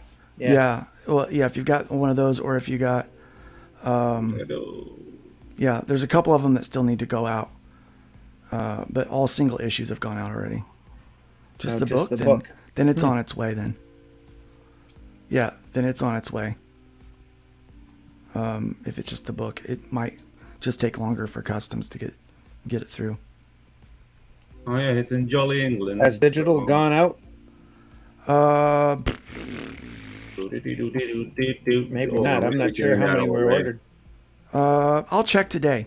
I'll send it out again, just to make sure. Send a I copy thought I to thought I Russ, sent too. it out. I thought I sent it out already. Just But, yeah. just so he doesn't have to wait. You can send a PDF to Russ. Well, I was going to send the PDF to everybody Okay. that backed it, just as a bonus. So yeah, we'll make sure that you guys get the digitals today. Really Yes, proud the of that full's out book. there. It turned out really good. This one turned out really good too. I'm excited about it. This one's gonna be March of 2024 is when he's gonna ship this one. So definitely check that out. Check that out, guys. Check them out, guys. I think I can show you what I'm currently working on. I'll do it. Yes. Please, sir. Poop Man. Poop Man, no, not Poop Man. Wow. Alice Poop in Man. Chains. Cool. All is in chains. Nice. Look at that. Young lady wakes up, breaks out of a large test tube, and finds that she can shoot chains out of the palm of her hand Oh, dude. with that little sounds hooks painful. on them. And Look it at is that. I very like that painful. blur in the foreground that you drew in Yeah. Yeah. on the chains. That's so great. The coloring work on this is by Eric Hodson on the cover. The interiors Oh, are cool. done by Patrick, who colors it completely different from the way the Fool looks. It's amazing, amazing job. And then the pencil work on this is by Abdul Rashid, and then I did the inks on it and the writing, my character. So Yep. Very cool. Yeah. Chrome started Dog as will be done in started as a October. pun, a bad pun, and worked its way out from there. Again, another product I'm really happy with, completely different from the look and feel of the Fool. So Yep. I'll have the That's- art for. I'll have the rest of the pages done for Chrome Dog done. Probably next week. Like next week. That's all I'm working on. Everything else is getting push pause, and I'm cranking out the rest of it. Because 2 of the pages have to be traditional. The two there's a 2-page spread, and I'm doing that traditional. It's gonna be a pain in the neck. whoops, you don't need to see that. I like that. Is this? Are we doing? Sorry, folks. You're still working on the here. I'll get rid of it. Are you still working on the? Are you still working on the introductions of? Yes. Yeah, that's great. Yeah. one we day, need to- one day left to go on Anvil. Guys, check that out. Yeah. Yes. Anvil looks great. 2 days So left does to go the on other, Data Cell. Data Cell needs some love, guys. That's- it does. Yeah. Poop Man. Poop Man. Poop Man made up there. Data Cell. This is again. Look, emulating that kind of classic style. Yeah. This is no, where is it? Okay. Let me dig it up again here. Yep. Should definitely check that one out. Yeah. Let's go back. It has echoes of some style, but it's not really Yeah. it. 4 hours left on this one, guys. 46 backers. Thank you so much for backing this Didn't thing. we Yeah. need to flip the bird? We're 45 back. When we on 45, now on 46. No, we're 46. Yeah. Oh, we Let's flipped play the this bird for trailer and then 46. we'll. Yeah. Yeah, let's play this trailer and then we'll we'll see our way out after that. Yeah. Let's go ahead and play this one. Get ready for an exhilarating journey into the boundless world of imagination. Welcome, comic book enthusiasts, to the extraordinary realm of Out of Obscurity. This groundbreaking anthology, published by Arrow Comics, unveils a legion of aspiring creators, each eager to leave their mark on the industry. Prepare to be captivated as they breathe new life into obscure public domain characters, creating their own unique tales within the pages of this awe-inspiring collection. Out of Obscurity is a testament to the unwavering passion and creative prowess of these emerging talents. They have meticulously resurrected forgotten heroes and heroines, spinning intricate yarns that span the ages. Brace yourself for action-packed battles, mind-bending mysteries, and heartwarming triumphs that will transport you to uncharted territories of excitement. By supporting our Fund My Comic campaign, you become an essential part of this historic endeavor. Together, we can catapult these aspiring creators towards their dreams of comic book glory. Join us on this epic odyssey and witness the birth of new legends. Your generous contributions will not only help us bring Out of Obscurity to life, but also grant you access to exclusive rewards, including remarkable artwork, signed copies, and behind-the-scene glimpses. Embrace the spirit of adventure, for within these pages, untold wonders await. Together, let us ignite the spark of greatness within these visionary talents and redefine the landscape of the comic book universe. Be a part of history and make Out of Obscurity a reality.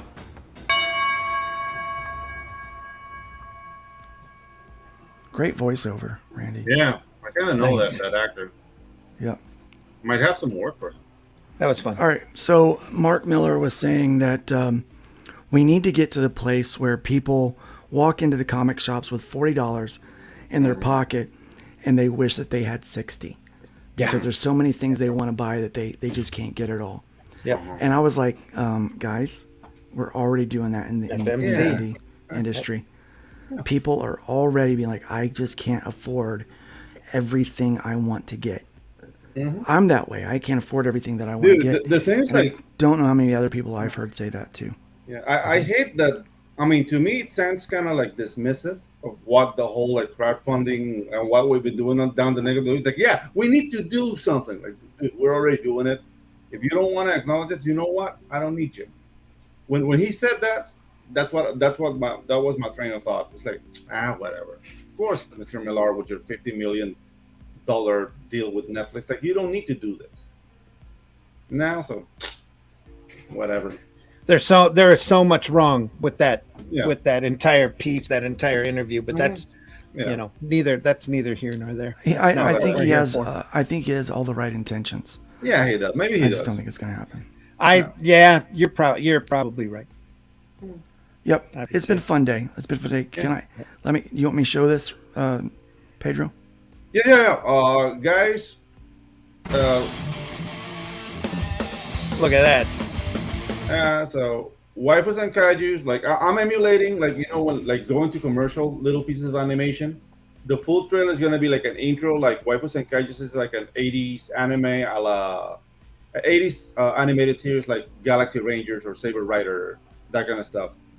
I don't know if I want to do an animated show with this, but dude, we're having a lot of fun. It's gonna be 130 pages, and dude, the scope of the story is really cool. It's not really like deconstructed. There are heroes and there's evil, and there's people getting together to fight evil. There's no like who touched who's pee-pee or whatever. No, this is just people are presented with a situation. Who's gonna be heroic?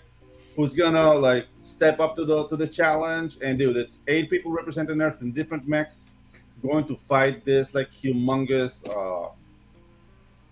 menace from outer space, Lord Sursak. So, dude, join the mailing list. I'm trying to share the other. There's the join the mailing list. Join the mailing list, and actually, we're gonna have an FMC exclusive cover. You can only get it via FMC, and then put in my all in it. We're just contacting different artists to do like artwork for covers and prints for Waifus and Kaiju. So, dude, I'm throwing all the marbles on this one. And he's getting her done. Yes, I think sir. it's going to be fun. This is, I mean, how cool is this? Yeah. And here's something for you. What is Ooh, that? Baby, I Oh, love That's the next. gorgeous. That's the next little project. This is art by Russ. Is really knocking it out of the park there. Wow. Take a look at that. This is the Shadow Kingdom. It's adapted from a story by Robert E. Howard. It's got lizard people in it. Great Lizard. stuff. Oh, look at that. Oh, that This blood is trail. just the pencils. This is just the pencils. So So This cool, is man. fantastic work. it's going to be a great graphic novel. We're going to have it up on FMC. It'll be an Arrow comic. Just really excited about it. Can't wait to start lettering. So, is it getting inked and colored? Yeah, it's yes, and we're going to be offering a black and white gray tone version. Do you guys as know well. who's inking and coloring it yet? Russ is inking it. I'm not sure who's doing the colors on it. Awesome AI art. Love it. Love you, Russ. Yeah. Ouch. Wow. Yeah. So, just a few hours left on Out Not of much to Obscurity. go. Yep. Not much to go. This is technically the closeout stream, the closeout day for this. Is it going to be like 100 pages? Yeah, it's gonna be around 100 pages by the time we're all said and done. Yeah. Hopefully, we plan to ship this as soon as we can. We still have some interior content to put together. Colors, and mostly we're waiting on me. I got to do some lettering the week after next for it, and then I just have to finish. I'm about 3/4 of the way done coloring Korak, and I'm like 80% done coloring Clock. Yeah. So yeah, like I mean, very I have a close. story to do for it. Some intro illustrations. Mm-hmm. Yeah. Yeah, Yeah, on, just, get on it. It's have to not like write you're the busy or intro. anything. Yeah, I have to write Yeah. the intro stuff, and then I'm working on the design for the kind of the creative team write-ups, where I'm going to make QR codes to put next to each one of the boxes, and just kind of do a little bit about the creator so people can get to know who made the stories in the book, because I feel like that's as important as the stories themselves, because it really is about promoting those people. So I was just gonna do like a single page with some things, but I thought, maybe we can add some more information, and we've got room to work with. Things are going well with it, so expect to have that off to print here soon. So pretty excited about it. Out of Obscurity. Fun book, man. It's been a fun project to work on. We'll do volume 2 next year, and have some fun with that. So it'll be a good time. Yeah. Yep. So, gentlemen, is it time to go? It is time to go, guys. It is time to get out of here. We've all got work to do. I've got a cow to pick up, and I've got some pages to finish. I've got to get 3 pages done today. 3 pages done today of line art, and then if I can do that, then I'll be doing good. That'll make for, what will that be? I've already done 9 pages this week. That'll be 12 pages. Cool. That I've done, and then I need to, so that gives me Friday to tack on even more. Who was it? Jack Kirby did 9 pages a day. That's what someone told me. Yeah. I don't know if I know that's real. Perez used to do 5. Yeah. Yeah, I don't know if that's real. That's the craziness. I think Perez did 5. Yeah, I could probably do 5. But in a was single it like day. very loose and like in layouts, or like finished pages? I'm lucky if I could even letter 5 pages a day. Because but I'm doing pencils and inks. Yeah. So it is a little more of a workload than just doing pencils and leaving. Because some of those guys, they would leave up to a lot of room for their space. inker to do some work. Yeah, exactly. And I'm kind of doing it all there, but I can easily do 3 a day. I can easily do 3 a day. I would love to do 4 a day, but 3 a day I can get. Badass. Yep. Yeah, guys. Remember, Lunch. Build up more than you tear down. Leave that woodpile. I already found it. What time is it? It's time for lunch. It is time for lunch. I'm gonna grab a bite to eat. I gotta get dinner in the crock pot. Ooh. There we are. I'm warming up my lettering, reawakening my lettering skills by lettering a story of Varsel's Vixens that you might not see until about 2024. And if you're that old to know who those characters are, I love you. Varsel's Vixens. That was part of the Vixens, part of Tales from the Aniverse, right? With artwork and story by Susan Van Camp. Yeah, all new stuff. Yeah, I'm killing a chicken today. Awesome. Really? See that on FMC later. Are you killing a fishmonger though? No, the fishmonger takes care of himself. I don't wish ill on people, so I'm not gonna say the next thing that came to my mind. Not gonna do it. Not gonna do it. Not gonna do it, but yep. Yeah, guys. Well, if you've enjoyed the show, please be sure to hit a like, share it out to people, let people know about the thing. We're not getting any love according to the it doesn't show well. Field. There's no likes, no love doesn't up there. It doesn't track our YouTube likes and our Rumble feed. It doesn't track that either. Yeah, it only tracks Facebook. Really, I think is what it is. Can I mention the podcast tomorrow morning? The Please Comics do. by Night Yes. at 5 a.m. Russ will be there. It should be there. Glenn will be there. We're looking at Bern Hogarth's Tarzan, which is an amazing work by a master illustrator. We looked at it, a little bit of it last week. We're going to look at it more this week. And then on Sunday, we're going to be finishing off the second half of the Marvel Vault, which is kind of a museum in a book. We got all the way up to the 70s from the creation of Timely Atlas, all the way up to the 70s. So we got a great amount of stuff yet to go. And we'll look at that Sunday at 9 a.m. Eastern on Sunday Funnies over at the Indie Comics Network. And Friday morning, Comics by Night, 5 a.m. also on the Indie Comics Network. So take that was take a great show, man. It's a lot of fun. It is a great show. So the Rabbit Hole asks question. Bunny's asking about Out of Obscurity. Per our contract, no. There will be no reprints of this. So you'll only be able to get it here or from one of the copies of one of the creators that they've got in their stash. But you will not be able to get volume 1. I mean, but they can reprint the story after 6 months, right? Yeah. So, and then they can release it however they want after 6 months. After 6 months. Glad you guys enjoyed the show. Please be sure to subscribe, hit that bell. Let us know. Consider being a channel member. You can help keep the lights on. My goal right now is 20 channel members, and we are. Hold on 1 second. Let me see where we're at with channel members. So right now we are not close to that. No. Yeah, we're not close to that yet. We are at. Uh-oh. Yeah, I think he's talking about the chicken, Pedro. Yeah, don't choke the chicken.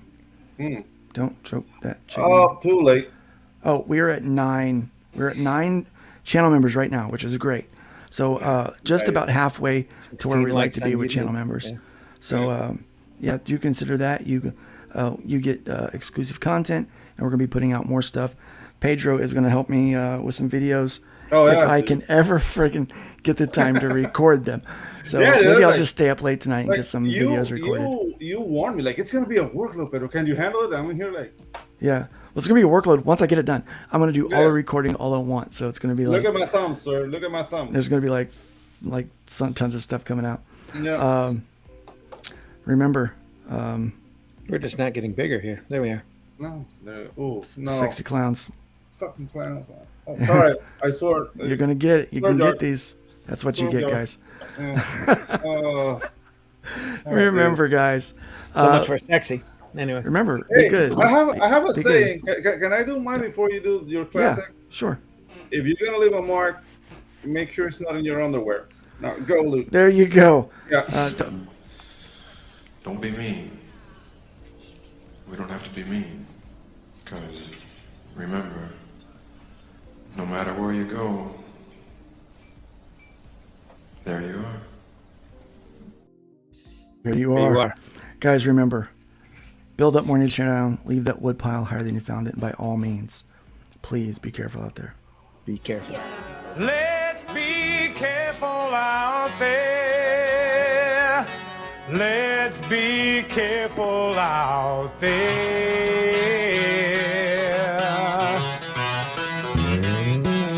We had a 187 at the 7-Eleven on the corner of 4th and Main. Two Caucasians of the male persuasion put a bullet through the cashier's brain. Moving on, I see a 211, half a dozen 459, 2 AEWs, a DTA, and several miscellaneous fines.